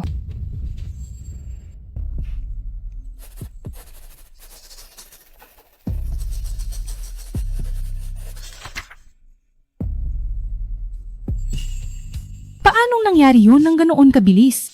Kahit mga PhD graduate, hindi kaya yon. Baka natatakot lang siyang mapahiya, kaya kung ano-ano lang ang isinulat. Siguro takot lang mapahiya, gawa-gawa lang to, di ba? draft ng creative packaging. Gawing unique selling point ang mga depekto. Mukhang interesante ang ideyang ito. Defect replacement plan para sa mga customer na nakabili ng depektibong alahas, makakatanggap sila ng mga extra gift. Maaari silang pumili kung kukuha ng big discount coupon bilang pambayad o maghihintay para sa paglabas ng bagong batch ng produkto. Ginamit ang mga kasunduan at tuntunin na binuo ng legal department. Hindi lang ito naiwasan ang posibleng legal na gulo sa hinaharap, kundi ginawa ring pagkakataon ang krisis para mapaganda ang reputasyon ng brand. Sunod-sunod ang mga hakbang, ang galing talaga nito. Sa ganitong paraan, mababawasan ng husto ang lugi sa mga refund. Hindi maaari, hindi ito mangyayari. Simula sa araw na ito, opisyal ka ng magiging bahagi ng Shengxi Group. Maaari ka nang pumasok bukas. Manager Bo, kung hindi ako nagkakamali, kaninang umaga, pinunit mo ang resume at proposal ni Miss Yun, di ba? Ako? Hanapin mo ang pinunit na resume at proposal at pagdugtong-dugtungin mo ulit. Kuya Mochi, pinapapunta mo ba ako sa basurahan? Kapag nabuo mo na yan, tsaka ka lang pumasok ulit. Miss Yun, pumunta ka sa opisina ko mamaya. May kailangan akong sabihin sa'yo. Yun Xiaowan, humanda ka sa akin. Hindi kita mapapatawad. Boss Sheng, tungkol sa nangyari kanina, salamat po. Ang pangalawang interview ko, kayo rin ang nagbigay. Di ba? Tungkol dito, ang mga Sheng ang may mali. Nabasa ko na ang resume mo. Sa galing mo, kayang-kaya mong maging marketing manager. Pinaghirapan mo ang tsansa na to. At mahusay ang interview mo. Kaya pala, hindi si Xiao Bao ang nagpasa, kundi siya. Yun Xiaowan, ituloy mo lang ang galing. Sige po. Pinapunta kita rito para sabihin ang isang bagay na matagal mo nang inaantay. Si Dabao, uuwi na siya mamayang gabi. Talaga? Mamayang gabi, makikita ko na si Dabao. Ngayong gabi, ang pamilya natin, sa wakas ay magkakasama na. Isang pamilya. Tapos na tayo rito. Pumasok ka na bukas. Opo. May trabaho na ako. Babalik na rin si Dabao. Pupunta muna ako sa mall. Para kina Dabao at Xiao Bao, bibili ako ng regalo nila. Apo, alam ni Lolo sa tuhod na gusto mo si tita yon. Pero wala tayong magagawa. Siya pa rin ang tunay mong ina. Pero, pangako ni Lolo sa'yo, kung masama ang ugali niya, hindi, ko siya papapasukin sa pamilyang Sheng. Sige po. Pero bibili pa rin tayo ng regalo. Mukhang malungkot si Davao. Maglaro ka muna rito mag-isa. Susunduin kita pagkatapos nito. Okay ba? Makinig ka, ha? Opo. Davao. Davao. Bakit ka naglalaro rito ng mag-isa? Namimili lang si Lolo. May kailangan ba kayo sa akin?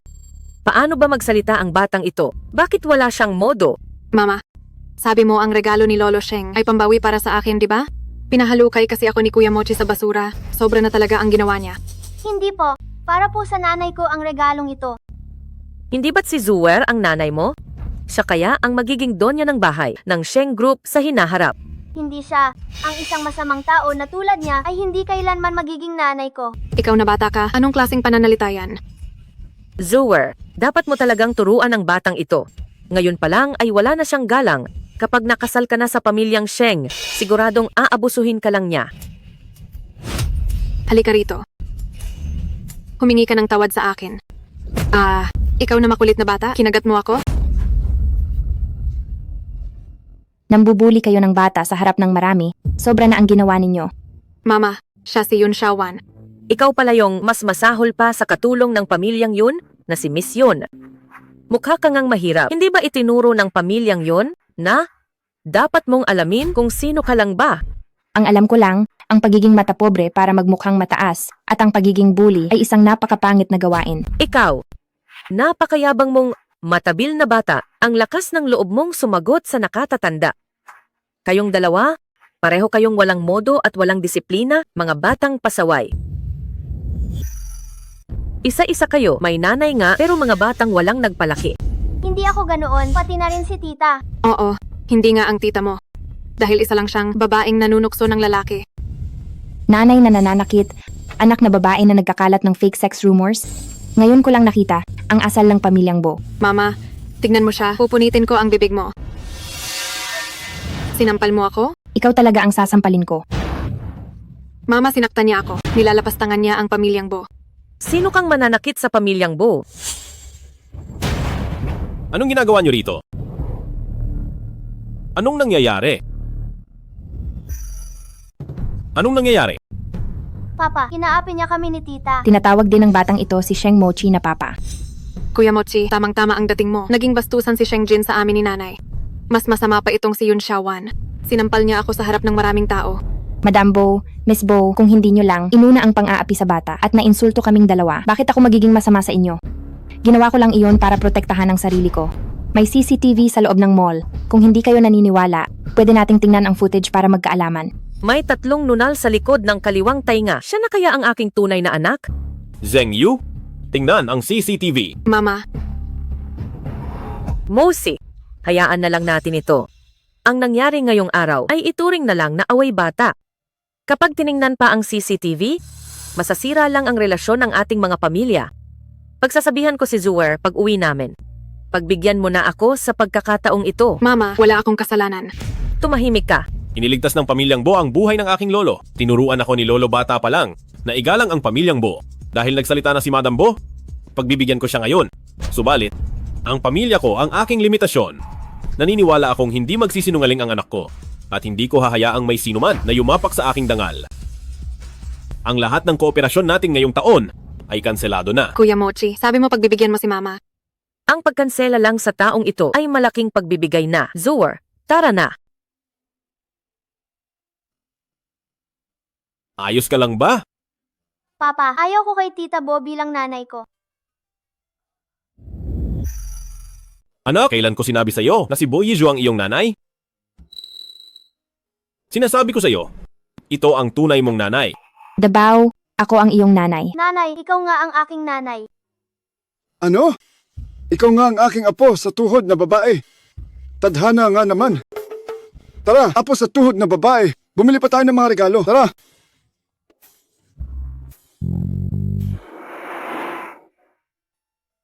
Ito ang listahan ng mga regalo.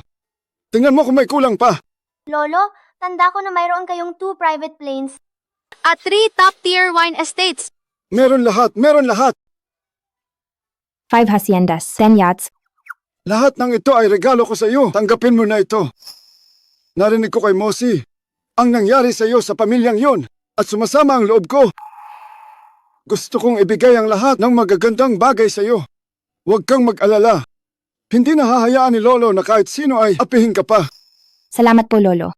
Dati, ang lola ni Mosi at si Papa at Mama ay may iniwan na ibibigay sa inyong kasal bilang dowry para sa iyo. Ako ang magiging flower girl sa araw na iyon. Hahawakan ko ang belo ni nanay. Ako naman ang magdadala ng mga singsing ni na Papa at Nanay. Nanay, Kailan po kayo ni Papa magpapakasal? Lolo, hindi pa nga ako nagpo-propose. Iniisip nyo na agad ang kasal. Masyado naman po kayong nagmamadali. At kayong dalawa, huwag nga kayong magulo. Anong nagmamadali? Ang tagal na niyan. Wala pa ring proposal. Ang kapal pa ng mukha mong sabihin niyan. Hahayaan mo lang ba ang mahal kong apo sa tuhod ng babae na sumama sa'yo ng walang basbas? Sinigawan mo pa ang dalawa kong apo. Wala kang kwenta. Sa totoo lang, hindi naman ako ganito palagi. Isa akong mabait at mapagmahal na matanda. Xiaowan, kumusta na ang trabaho mo? Ayos na po. Nanay, gutom na po ako. Sige, kain na tayo. Tara. Heto na, handa na ang pagkain. Halika, kain na tayo, mababait na bata. Hindi ko akalain na ang galing magluto ng aking apo sa tuhod na babae. Napakabango nito. Pagkabalik ni Kuya, nagluto agad si Nanay. Nagsiselos na si Xiaobao. Matagal nang magkasama si nakababatang kapatid na lalaki at nanay. Si Dabao ang totoong nagseselos. Dabao at Xiaobao, kayong dalawa ang pinakamamahal kong mga anak. Hati kayo rito sa hita ng manok. Opo.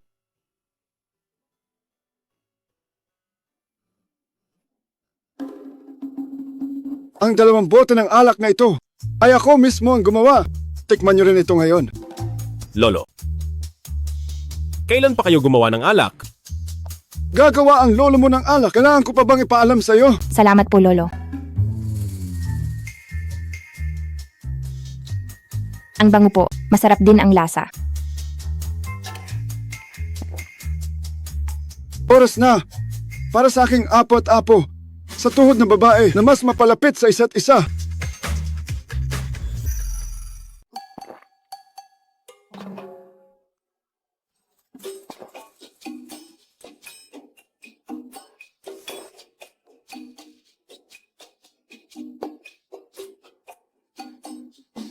Steamed pork para sa iyo. Ito ay chicken wings. Lasing na ba ang apo sa tuhod ng babae? Busog na ako. Busog na rin ako. Busog na. Dadalhin ko ang 2 bata sa taas para magpahinga. Asikasuhin mo ang apo sa tuhod ng babae. Lolo,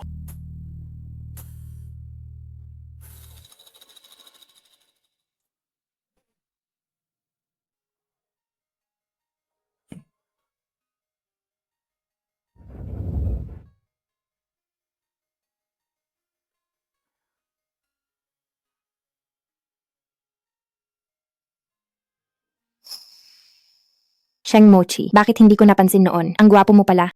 Pero may mahal ka na palang iba. anong sinabi mo? Nananaginip lang siguro ako. Bakit naman ako tutulungan ni Sheng Mochi na magpalit ng sapatos? Ano ang ginagawa ko? Pagsasamantala ba ito? Masyadong gabi na. Magpapahinga na muna ako.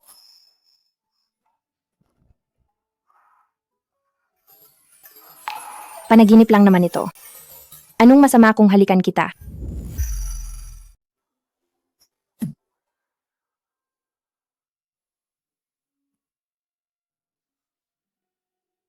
Yun Xiaowan. Subukan mong mag-blackout bukas.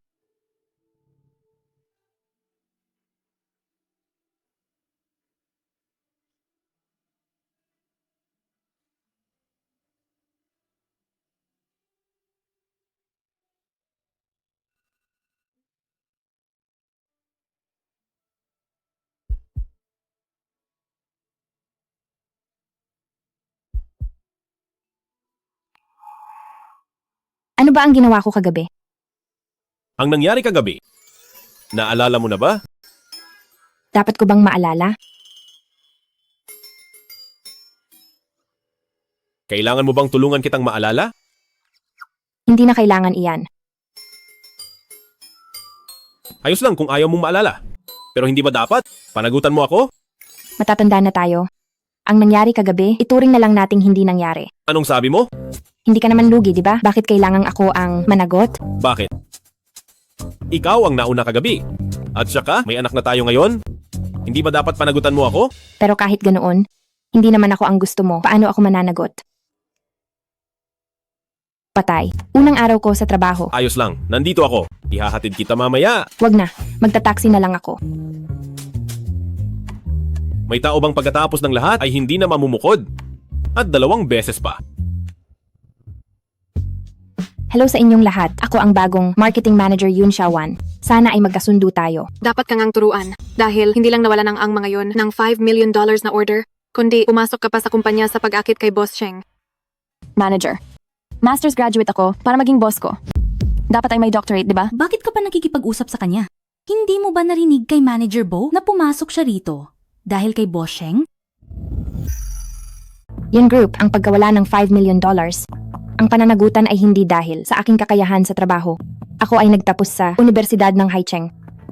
Sa tingin ko, ang mas mahalaga sa trabaho ay hindi lang ang pinag-aralan, kundi ang kakayahan. Sinasabi mong may kakayahan ka, eh di meron nga. Ano namang mapapatunayan nito? Sinagot ko na ang mga tanong nyo. Ngayon, kayo naman ang sumagot sa akin. Ang Sheng Group, sa kasalukuyang proyekto, ay tungkol sa alahas, at ang pangunahing produkto ay ang Imperial Jade Bangle. Ngayon, tatanungin ko kayo, ang Imperial Jade Bangle, na pangunahing selling point, na glossy look, ay galing ba sa istruktura nito o dahil sa mga natirang pandikit? Ito, paano ko malalaman yan? Hindi naman ako eksperto rito. Siguradong alam ito ni Manager Bo, galing siya sa pamilya ng alahero. Manager Bo, sagutin mo siya. Ako? Bakit ko kailangang sumagot dahil lang tinanong mo ako? Ang glossy look ng jade ay galing sa interwoven fibers at structural alignment. Kapag pinutol ito ng pabilog, nagkakaroon ng diffuse reflection. Ito ang dahilan kung bakit ang Imperial Jade Bangle ay mas mahal kaysa sa iba. Ay, muntik ko nang malimutan. Ang galing sa pamilya ng alahero na si Miss Bo sa isang auction ay nakabili ng peking kuwintas. Hindi mo alam? Normal lang yan. Yun, Xiaowan, ikaw ang nagtanong kaya syempre alam mo ang sagot. Ano namang nakakamangha roon? Huwag kang gumawa ng chismis. Akala mo ba hindi ko alam? Naiinggit ka lang sa relasyon namin ni Kuya Mochi kaya ka nandito para siraan ako. Nagsiselos ako sa'yo, sinisiraan kita. Nakakatawa ka talaga. Hindi ba sinabi mo sa akin na si Boss Sheng ay may babaeng matagal na at seryoso niyang hinahabol? Hindi ako nagsiselos sa kanya, sa'yo ako nagsiselos. Ang babaeng yon, pag-iwan ng 2 anak ay biglang nawala. Baka patay na yon. Kami naman ni Kuya Mochi ay pantay na antas at ikakasal na kami. Syempre, selos ka sa akin. Anong sabi mo? Ang taong hinahanap niya, ako ba yon? Bakit? Yun, Xiaowan, ayaw mo na magpanggap. Pero ang magselos ka ay normal lang dahil sa yaman at ganda, mas lamang ako sa'yo. At kami ni Kuya Mochi ay magkababata at tadhana para sa isa't isa. Si Manager Bo at Boss Sheng ay bagay na bagay at perfect match. Ikaw naman ay nagpipilit na maging kabit. Ang katulad mo, kay Manager Bo ay hindi man lang bagay. Ambisyosa ka kay Boss Sheng. Boss Sheng, Miss Yun. Ang taong iresponsable, wala akong pakialam sa kanya. Pero parang inaapi siya. Ano? Ikalimang rules ng staff ng ang mga Sheng, bawal sa lugar ng trabaho. Ang manakit ng empleyado o ang manira ng puri. Ang sinumang lalabag ay tatanggalin sa trabaho. Ang ginawa nyo ngayon ay malinaw na paglabag sa rules ng staff. Bilang marketing manager, tanggapin nyo man o hindi, may karapatan akong ipaterminate kayo sa HR. Ang lakas ng loob mo yun, Xiaowan. Nagsasabi lang ako ng totoo paano naging paninira yon. At saka, magkapantay lang tayo. Mas matagal pa ako kaysa sayo. Anong karapatan mong sibakin ako? Siya nga pala, Miss Bo. May isa pang rule sa rules ng staff, bawal sa lugar ng trabaho, ang pagpapakalat ng chismis at paninira sa pagkakaisa ng team. Ang sinumang lalabag, anuman ang posisyon, ay ida-demote hanggang sa matanggal sa trabaho. At tungkol sa sinasabi mong karanasan, anong klaseng karanasan ba ang tinutukoy mo? Iyon ba, ang karanasan na kahit ang sarili mong mga proyekto ay hindi mo man lang alam? Mahusay ang sinabi mo. Manager Bo, ganyan mo ba pinapatakbo ang mga tao mo? Tinuturuan mo ba sila na sa unang araw pa lang ng bagong boss ay gawa na siya ng workplace bullying? Kuya Mochi, hindi ko po ginawa iyon. Sa tingin mo ba ay bingi ako o bulag kaya? Kayong dalawa, walang bonus sa loob ng 6 na buwan. At ikaw naman, ginamit ang posisyon para nanggugulo, walang disiplina sa mga nasasakupan, paulit-ulit na lumalampas sa tungkulin at harap-harapang nagpapatupad ng kanya-kanya. Simula sa oras na ito, suspendido ka na sa trabaho. Kuya Mochi? Lahat ng mga proyekto mo ay ililipat na kay Manager Yun. Kuya Mochi? Manager Yun, sumunod ka sa akin sa opisina.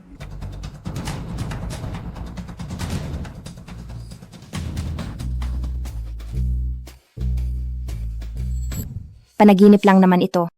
Anong masama kung halikan kita?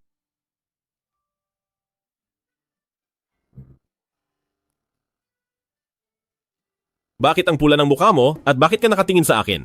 Ang mga nangyari kagabi. Naalala mo na ba? Huwag kang mag-alala kapag nagtatrabaho ako. Hindi ako nag-uusap ng personal. Maayos ang naging interview mo. Plano ko na. Ibigay ang lahat ng proyekto ng Bolly Jewelry sa ilalim ng iyong pamamahala. Ipagkakatiwala sa akin? Oo, sa ngayon, ang pinakamahalaga ay makamit ang magandang resulta para maniwala ang mga tauhan mo. Bukas, darating ang tagapangasiwa ng Bolly. Galingan mo ang pagpapakita, huwag mo akong bibiguin. Walang problema. Napakamaalalahanin niya sa akin. Tinulungan pa niya akong makalusot. Ang mga sinabi ni Bo Yizu, totoo kaya ang mga iyon? Nakatayo ka pa rin dito? Gusto mo ba talagang pag-usapan natin ang personal? Hindi po, aalis na ako. Malinaw na kagabi, siya ang unang gumalaw. Hindi kaya dahil sa plum wine ay nakatulad ng naunang special tonic soup, may inihalo si Lolo na kung ano.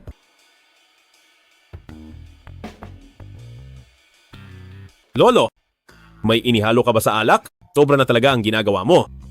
Ikaw na bata ka, anong sinasabi mo? Ang alak na iyon ay ordinaryong alak lang. Wala akong inihalo doon. Talaga ba? Pinaghihinalaan mo ba akong may inihalo? Kagabi ba, kayo ni Xiaowan ay gumawa ng ano? Nasa sulok ka lang kahapon, hindi mo ba narinig? Paano ka makipag-usap sa akin? Ang soundproof ng kwartong iyon, hindi ko talaga marinig na malinaw. Hindi mo pa sinasagot ang tanong ko. Lolo, mahina ang signal dito. Ibababa ko na ang tawag.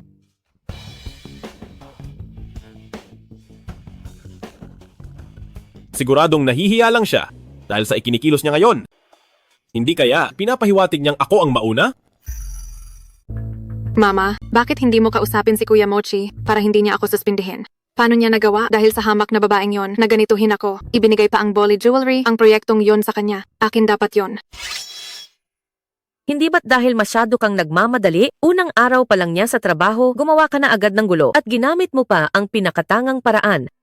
Ngayon si Sheng Mochi ay masyadong bilib sa kanya. Anong magagawa ko? Mama, hindi ba dapat tulungan mo akong mag-isip ng paraan? Bakit parang kinakampihan mo pa si Yun Xiaowan? Kung si Yun Xiaowan ay tunay na anak ko talaga, ang posisyon ng donya ng bahay sa pamilyang Sheng sa hinaharap ay pareho lang kung siya o si Zuer ang uupo. Mama, nakikinig ka ba talaga sa mga sinasabi ko? Ang Yun Xiaowan na yan, noong nasa kolehiyo pa, hindi mabilang ang lalaking kinalantari. At nabuntis pa siya ng kung sino-sino. Ang ganyang klaseng babae, paano siya magiging karapat-dapat kay Kuya Mochi? Paano niya ako magagawang kalabanin? Ang Yun Xiaowan na ito, magulo ba talaga ang personal na buhay? Mismo ang pamilyang yun ang nagsabi, magsisinungaling ba sila? Noon, ang pamilya nila para pagtakpan ang kanyang kahihiyan ay naghirap ng husto. Pero ang walang utang na loob na ito, hindi lang siya nagpasalamat, pati ang utang na loob sa pagpapalaki ay kinalimutan na lang. Noong nakadikit na kay Kuya Mochi, nagmadali na siyang makipaghiwalay sa pamilyang yun. Ang ganyang klaseng masamang babae, paano siya magiging anak ko? Imposible talaga. Mama, anong sinasabi mo? Ang impormasyon tungkol kay Yun Xiaowan ay ipinapaimbestiga ko na. Kung ganoon nga siyang klaseng tao, hinding-hindi ko hahayaan na palitan kanya sa Sheng Group bilang donya ng bahay. Mama, alam ko naman na ikaw ang pinakamabait sa akin. Tungkol naman sa suspension mo, pwede kang pumunta muna at humingi ng tawad kay Mochi. Paalalahanan mo siya sa utang na loob niya sa pamilyang Bo. Naniniwala ako na hindi niya tayo matatanggihan ang proyekto ng Bolly Jewelry na hindi niya ibinigay sa iyo Baka mabuti pa yon. Nabalitaan ko na ang tagapangasiwa ng proyektong ito ay masyadong mahigpit at mapili. Baka hindi rin ito matuloy. Pagdating ng oras, magagawa ko ng paalisin si Yun Xiaowan ng may dangal. Tingnan natin kung sino pa ang magtatanggol sa iyo noon.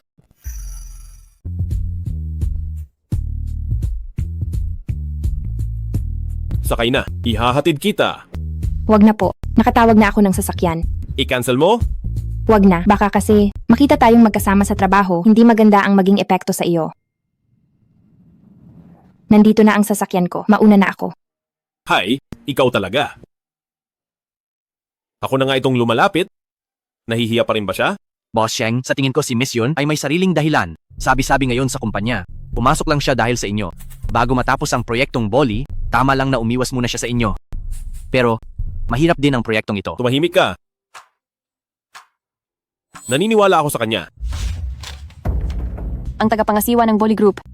Kapag may tinanong siya na hindi mo masagot o hindi maganda ang sagot mo, ang proyektong ito ay baka hindi matuloy. Bago ka pa lang dito. Naniniwala akong kaya ko ito. Junior Xiaowan. Matagal na tayong hindi nagkita. Senior. Inaasahan ko ang ating pagtutulungan. Oo. Matagal na tayong hindi nagkita. Kung hindi mo mamasamain, kape muna tayo sa ibaba. Sige. Sinasabi mong nawala ang alaala mo ng 1 taon at sa loob ng taong iyon ay nabuntis ka at nanganak ng 2 bata? Senior, maaari mo bang sabihin sa akin kung ano ang nangyari sa taong iyon? Noong taong iyon, nagkataong nasa ibang bansa ako. Ang tanging naaalala ko ay nahihirapan ka sa buhay noon. Para sa matrikula, marami kang pinasok na trabaho. Pagkatapos mong mag-tutor, pumupunta ka pa sa isang 5-star na hotel para maglinis. Xiaowan, kung alam ko lang na mangyayari ito pag alis ko, tiyak na mananatili ako sa tabi mo para alagaan ka. Kasalanan ko ito.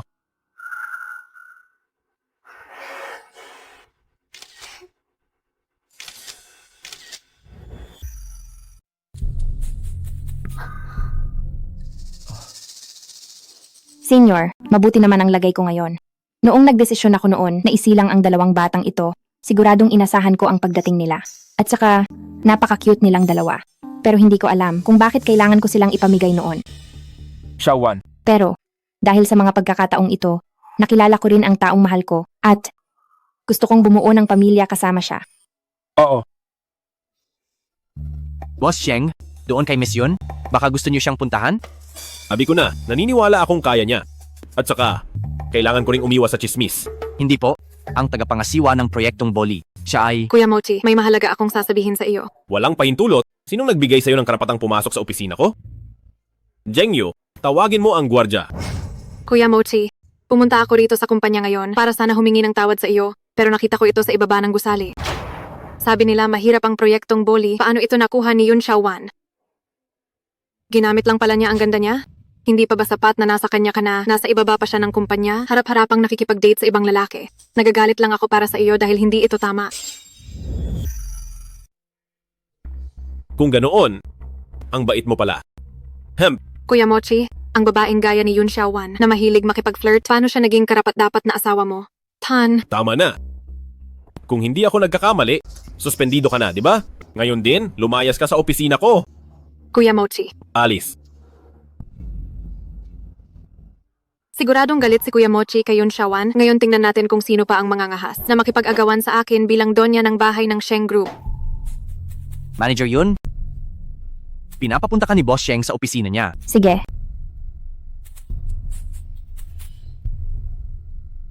Bakit biglang pinatawag ni Boss Sheng si Manager Yun? Anong nangyayari? Hindi ba't oras na ng lunch break ngayon? Sa tingin ko, alam na ni Boss Sheng na nakuha niya ang proyektong ito sa maling paraan at sisibakin na siya. Mabuti naman kung ganoon. Ang babaeng gaya niya na ginagamit ang mga lalaki, ano ang dapat niyang ipagmalaki? Boss Sheng, pinapatawag niyo po ako? Halika rito.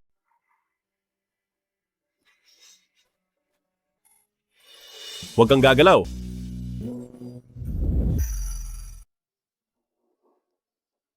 Amoy kape. Sheng Mosi, nasa opisina tayo. Anong gagawin mo? Hindi mo ako pinapansin, nakikipagkape ka lang sa iba. Gusto mo ba akong mamatay sa galit? tagapangasiwa ng proyekto ng Boli Group. Si Fu Sishu ay senior ko. Nagkapilang kami para magkumustahan. At saka, 15 minuto lang kami. Gusto ko ring malaman. Noong taon ng aking amnesia, ano ba talagang nangyari? Bakit hindi ka sa akin nagtanong? Kung kaya mong malaman, bakit sa loob ng maraming taon, hindi mo nahanap kung nasaan ako? Ako. Nagkamali lang ako ng direksyon. Kung bibigyan mo ako ng oras, siguradong malalaman ko. Kung hindi ako nagkakamali. Hindi lang basta senior si Fu Sishu. Nanligaw din siya sa iyo, di ba? Noon pa ang panliligaw niya. Ngayon, may gusto na akong iba. Sino? Sabihin mo muna sa akin. Bakit ka ba nagagalit? Yun Xiaowan. Hindi mo ba talaga alam? 6 na taon na ang nakalipas. Mahal na kita noon pa. Matagal na kitang mahal. At matagal na kitang hinahanap. Kaya pala, ako nga talaga. Kaya, pwede mo na bang sabihin kung bakit?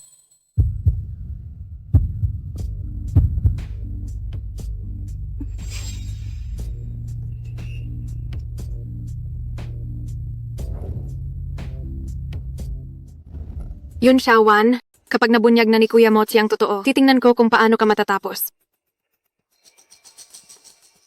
Bakit wala akong naririnig na away?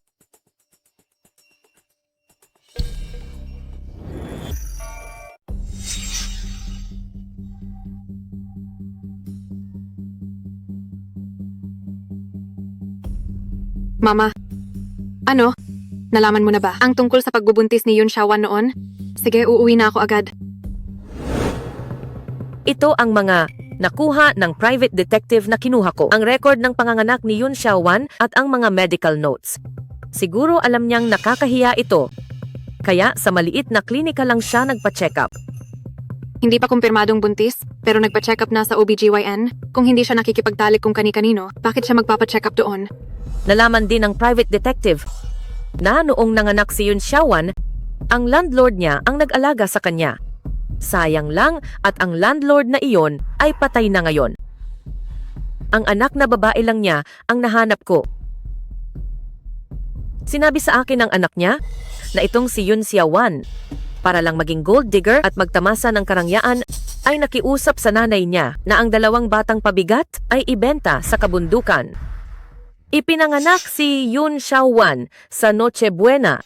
Hindi kapareho ng araw ng anak ko. Ang isang immoral na tao na tulad nito, paanong magiging anak ko siya? Nagkataon lang siguro ang 3 nunal na iyon. Alam ko na ang Yun Xiaowan na ito ay hindi mabuting tao.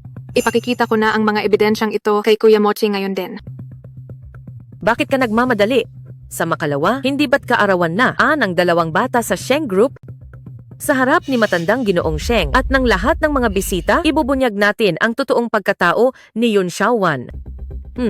Sa oras na iyon, kahit gaano pa siya kamahal ni Sheng Mochi, dahil sa reputasyon, hinding-hindi papayag si matandang Ginoong Sheng na ang babaeng gaya niya ay makapasok sa pamilyang Sheng. Mama, ang talino niyo talagang mag-isip. Sabay na tayong umuwi para maghapunan. Wag na, baka may makakita sa atin. Zheng Yu, sabi mo ayos na ang proyektong Boli. Sinabi rin ni Yun Xiaowan na gusto niya ako. Pero bakit? Ayaw pa rin niyang makasama ako? Boss Sheng, sa tingin ko, ito ay dahil hindi pa sapat ang seguridad na binibigay mo kay Miss Yun. Alam mo naman ang sitwasyon ni Miss Yun, kailangan niya ng isang tapat na mangingibig. Kaya sa tingin ko, dapat mo na siyang bigyan ng formal na katayuan. May punto ka. Ngayon, magmadali kang kontakin ang pinakamagaling na alahero para gawan ako ng singsing. Gusto kong, sa birthday party ni na Dabao at Xiaobao, mag-propose sa kanya. Sige po. Nakasuot ng couple outfit sina Papa at Nanay ngayon. Si Papa mismo ang pumili nito. Alam ko, ang tawag dito ay pag-claim. Kung ano-ano ang sinasabi mo. Hindi siya nagbibiro.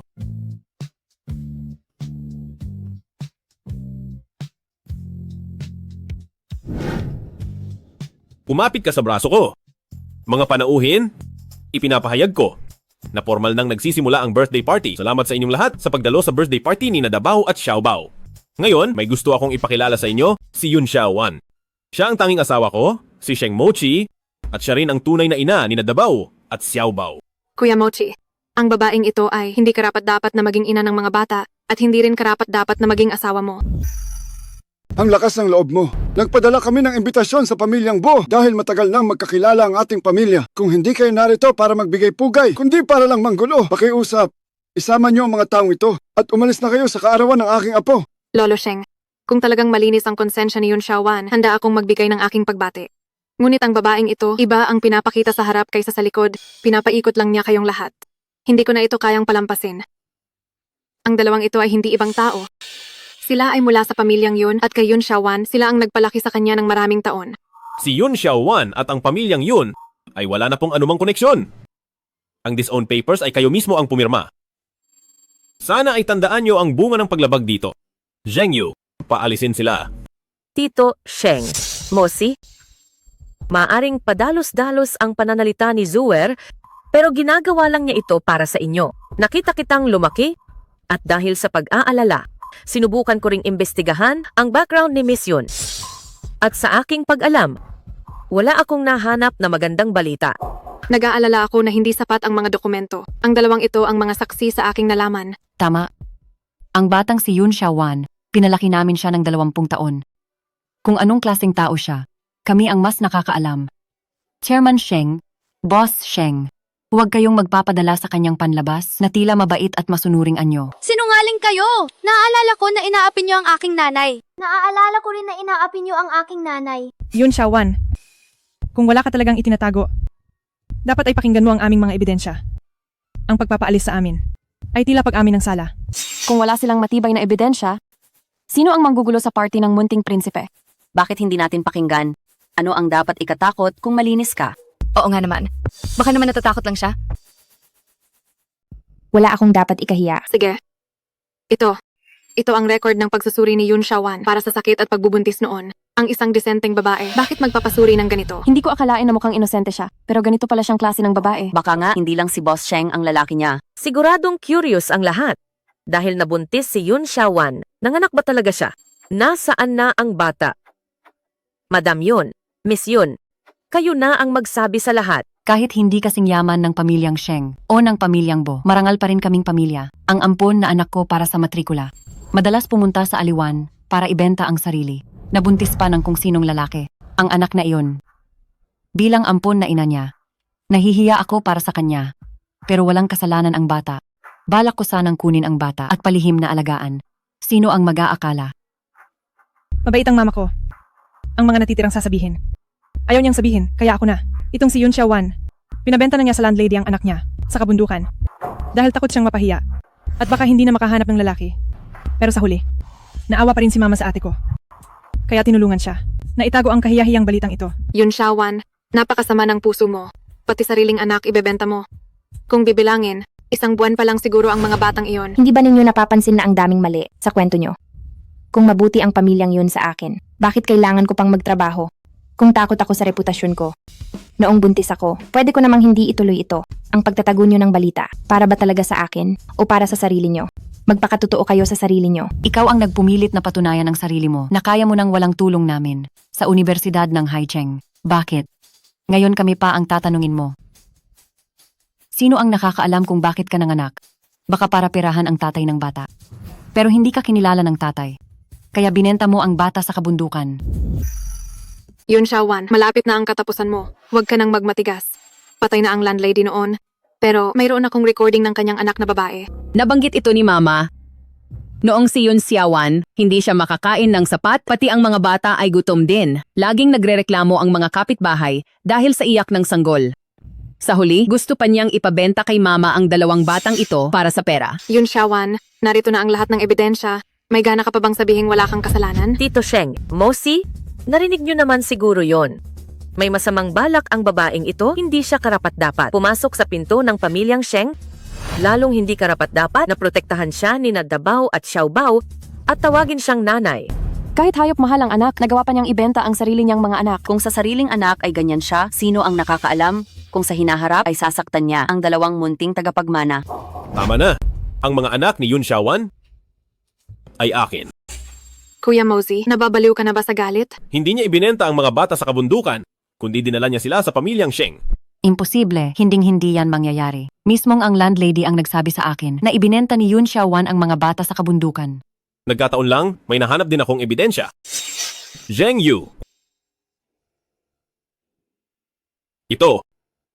Ang DNA test ni Yun Xiaowan, kina Dabao at Xiaobao. Dahil dinala ng landlady ang mga bata sa pamilyang Sheng. Patunay iyon na. Alam ni Yun Xiaowan ang ama nila. Kung siya talaga ay, gaya ng sabi niyo na gold digger, gusto ko kayong tanungin. May hihigit pa ba sa pamilyang Sheng? Maaari niyang ibalik ang mga bata para makuha ang posisyon. Bakit kailangan pang ipautos sa iba? Malinaw ang aking alaala. Sabi na nagdala sa mga bata na ang umuwi sa pamilya, ang huling hiling ng ina nila. Kung ganoon nga, ayaw niyang mahanap siya ng Sheng. Talagang kaya mong gawin ito. Tama po kayo. Hirap na ako sa sarili ko. Magdurusa lang ang mga bata sa akin. Ito ang DNA test. Kapag nagtanong ang pamilyang Sheng, sabihin mong patay na ang ina nila. Ayaw ko silang masyadong maabala. Tita, kapag nalaman ng nanay at kapatid ko na may kinalaman ang bata sa Sheng, gagawin nila ang lahat para maging gold digger sa kanila. Kapag pumunta sila rito, sabihin mo na lang sa kanila na hindi ko kilala ang ama nila at naibenta na sila sa kabundukan. Dinala ni Yun Xiaowan ang mga bata dahil nalaman niya na hirap na siya sa sariling buhay at hindi niya mabibigay ang lahat. Lumayo siya sa pamilyang yun dahil din sa inyo. Pinilit niyo siyang magpakasal pagkatapos pa lang ng high school para mabuhay siya. Naging working student siya at nagtrabaho ng 3 beses sa isang araw. Kung malandi man siyang babae, mas alam ko iyon kaysa sa inyo. Kahit nagtrabaho siya sa Puok Aliwan, naging isa lang siyang simpleng serbidora. At higit pa roon, nasisante pa nga siya noon dahil tumanggi siya sa malaswang serbisyo. Nanatili siya sa inyo ng 20 years, pero sa loob ng 20 years na iyon, hindi niyo siya itinuring na pamilya at hindi niyo sinubukang kilalanin siya ng totoo. Hindi ganoon iyon. Imposible ang sinasabi mo. Wu Kayu, Yun Jingshuang, nilabag niyo ang kasunduan sa pagtakwil. May karapatan akong habulin kayo at humingi ng danyos perwisyo. Yun Xiaowan. Hindi mo pwedeng gawin to sa akin. Huwag mong kakalimutan, higit 20 taon na ang nakalipas. Noong malakas ang niebe, sino ang nagligtas sa iyo noong mamamatay ka na? Mga tauhan, paalisin sila rito ngayon din. Sandali lang, inimbitahan niyo kami ni Zuwer dito. Mga panauhin kami. Huwag mong kalimutan ang sinabi ko. Huwag mo akong sisihin kung magalit ako. Ginulo mo ang kaarawan ng apo ko sa tuhod at ininsulto mo pa ang apo sa tuhod na babae ko. Mga tauhan, palayasin sila rito. Tito Sheng, ang pamilyang Bo sa inyong pamilyang Sheng ay may malaking utang na loob noon pa. Dahil nga sa utang na loob, kami ng lolo ko ay nagtiis sa inyong mag-ina ng paulit-ulit, pero sinabi ko na, ang pamilya ko ang limitasyon ko. Simula sa oras na ito, putol na ang lahat ng negosyo ng pamilyang Sheng at Bo. Tapos na ang lahat ng ugnayan natin. Yun Xiaowan, wala kang utang na loob. Noong Noche Buena, 23 taon na ang nakalipas. Hindi na sana kita iniligtas mula sa malakas na niebe. Dapat hinayaan na lang kitang mamatay sa ginaw. Noche Buena. Ibig mong sabihin, ipinanganak si Yun Xiaowan noong Noche Buena? Isa lang siyang ulila. Sino ang makakaalam kung kailan siya ipinanganak? Si Yun Xiaowan kaya? Ay ang tunay na anak ko talaga? Bakit biglang nag-alala si Mama tungkol dito? Ang tunay na anak niya ay nawala noong Noche Buena. Hindi si Yun Xiaowan iyon. Hindi maaari. Imposible talaga ito. Jewer, siguro, mauna ka na munang umuwi. May hihintayin pa ako rito. Sige po. Pasensya na sa nangyari. Ngayon naman, magsikain at magpakasaya kayong lahat. Halina kayo. Cheers! Yun. Xiaowan. Yun Xiaowan. May sasabihin ako sa iyo? Tinuruan mo ako kung ano ang pag-ibig at kung paano magmahal. Ikaw ang nagpabago sa anino ng aking panaginip at ginawa itong isang realidad na nahahawakan. Umaasa ako na makakalimutan mo ang lahat ng pait ng nakaraan. Hayaan mong maging sandigan mo ako at maging bago mong pamilya. Pakasalan mo ako. Hindi lang dahil ikaw ang nanay ng mga bata, kundi dahil mahal kita at ikaw lang ang mahal ko. Pakasalan mo siya. Pakasalan mo siya. Pakasalan mo siya.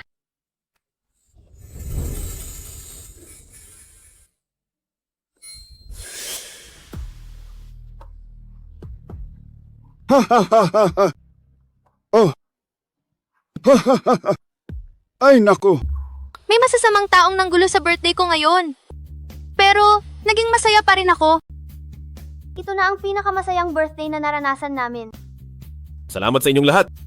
sa pagpapatotoo sa aming pagmamahalan. Ngayong araw, ilalabas ng aming pamilyang Sheng ang aming itinatagong Romani Conti upang ibahagi sa inyong lahat. Madam Bo, may kailangan pa po ba kayo? Xiaowan, pwede ba tayong mag-usap sa tabi? Tungkol ito sa iyong pinagmulan.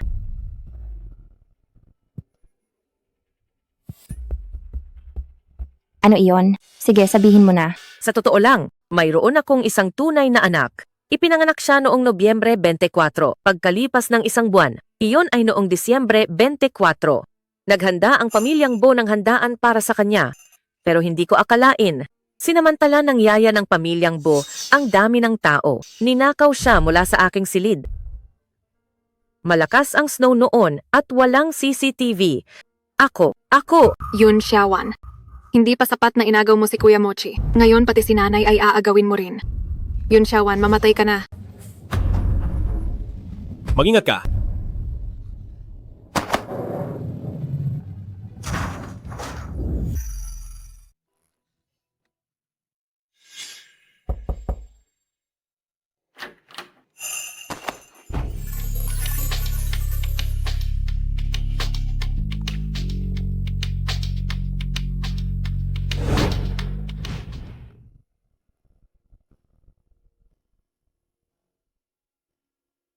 Ang tagapagmana ng Shengxi Group. Hinding-hindi ko siya kayang banggain.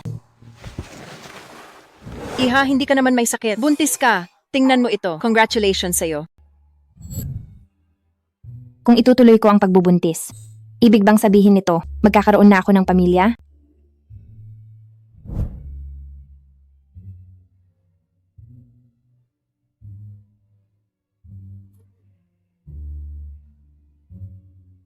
Ay, hello po sa inyo. Tingnan niyo po ito. Bukas na po ang aming cafe. Congratulations! Nanganak ka ng 2 malulusog na lalaki.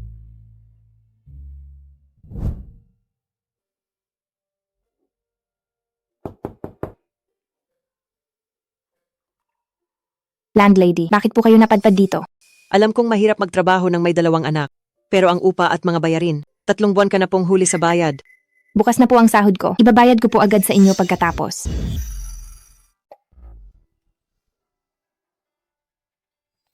Hay naku, masyadong malabnaw ang gatas na ito. Hindi mabubusog ang bata nito. Iha, sasabihin ko na ang totoo kahit masakit. Ang ganitong palaging kulang sa pagkain ay hindi mabuti para sa iyo at sa bata. Sa mga susunod na araw, lalo lang dadami ang gastusin. Paano kung magkasakit ang bata?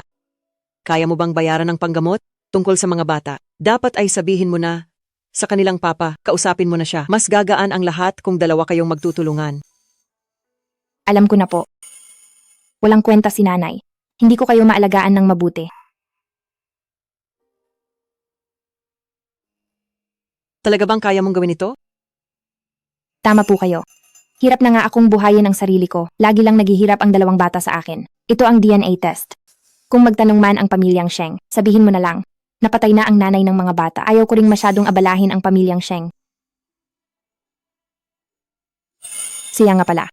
Tita, kung malaman ng foster mother at nakababatang kapatid ko na ang mga batang ito ay sa pamilyang Sheng, siguradong gagawa sila ng paraan para makalapit at makakuha ng pabor sa pamilyang Sheng. Kapag hinanap nila ako, sabihin mo na lang sa kanila na hindi ko alam kung sino ang papa ng mga bata, na naibenta na ang mga bata sa kabundukan.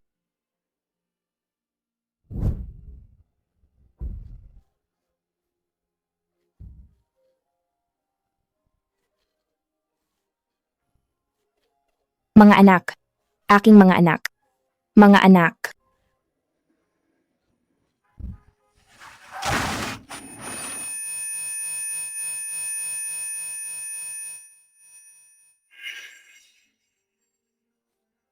Aking mga anak.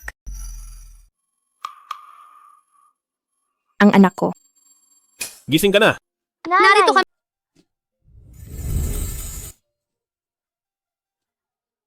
Tahan na. Ayos na ang lahat. Si Bo Yizu ay dinala ng pulis dahil sa attempted murder. Sina Wu Kaiyu at Yun Jingshuang ay pananagutin ko sa kanilang legal liability. Huwag kang mag-alala. Kami ni Davao at Xiaobao ay laging nasa tabi mo. Naalala ko na ang lahat. Patawad. Paano ko nakalimutan ang aking anak? Huwag nang umiyak, nanay. Alam ni na Davao at Xiaobao na hindi mo kami makakalimutan. Nanay ang pinakamamahal kami. Kapag umiyak si nanay, malulungkot din ang nakababatang kapatid. Buntis ka. Sinuri ka na ng doktor at ayos lang ang katawan mo. Nahimatay ka dahil sa sobrang gulat. Pero hindi ka pa pwedeng lumabas ng ospital para sa iyong kalusugan. Kailangan mo pang magpahinga ng mabuti. Ikaw na makulit na bata, sinong nagsabi sa iyong nakababatang kapatid ito? Gusto ko ng nakababatang kapatid, kaya siya iyon. Gusto ko rin ng nakababatang kapatid. Mayroon na akong nakababatang kapatid na lalaki. Nga pala. Kumusta na si Madam Bo? Huwag kang mag-alala. Ligtas na siya ngayon. Anak na babae. Ang aking anak na babae. Ikaw ang 24 na taon kong hinahanap na tunay na anak. Xiaowan? Nag-isip ako, baka gusto mong sumama muna sa mama pa uwi. Ang kasal nyo ni Mochi, hindi ba malayo pa naman? Nagpaayos na si mama, kahit anong estilo ang gusto mo, ibibigay ni mama sa iyo. Pwede ba, Xiaowan?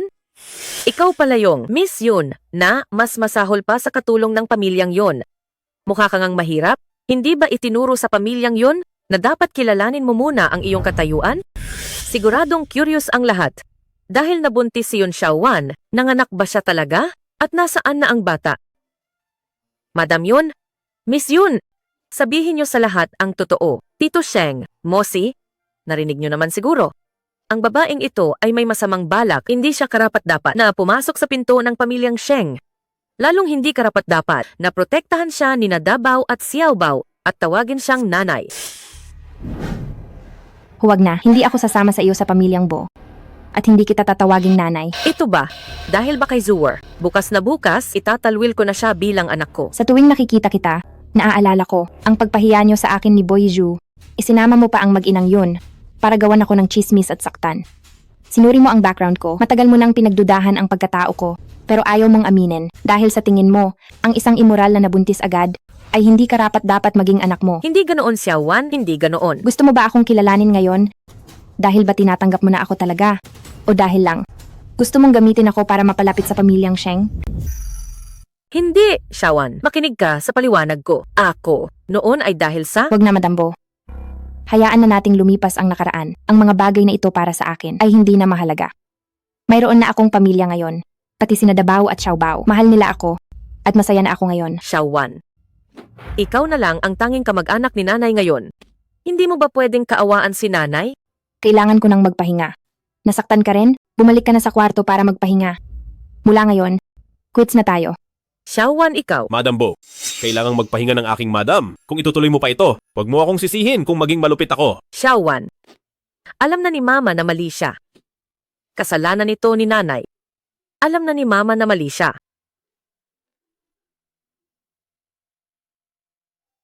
Nanay, laging sasamahan ka ni Dabaw. Sasamahan din si nanay ni Xiaobao habang buhay. Pagkalabas mo ng ospital, magpapakasal na tayo. Sige, ayaw ko ring magpakasal kapag malaki na ang tiyan ko. Ayos lang sa akin. Ayaw ko. Sige, masusunod ang gusto mo.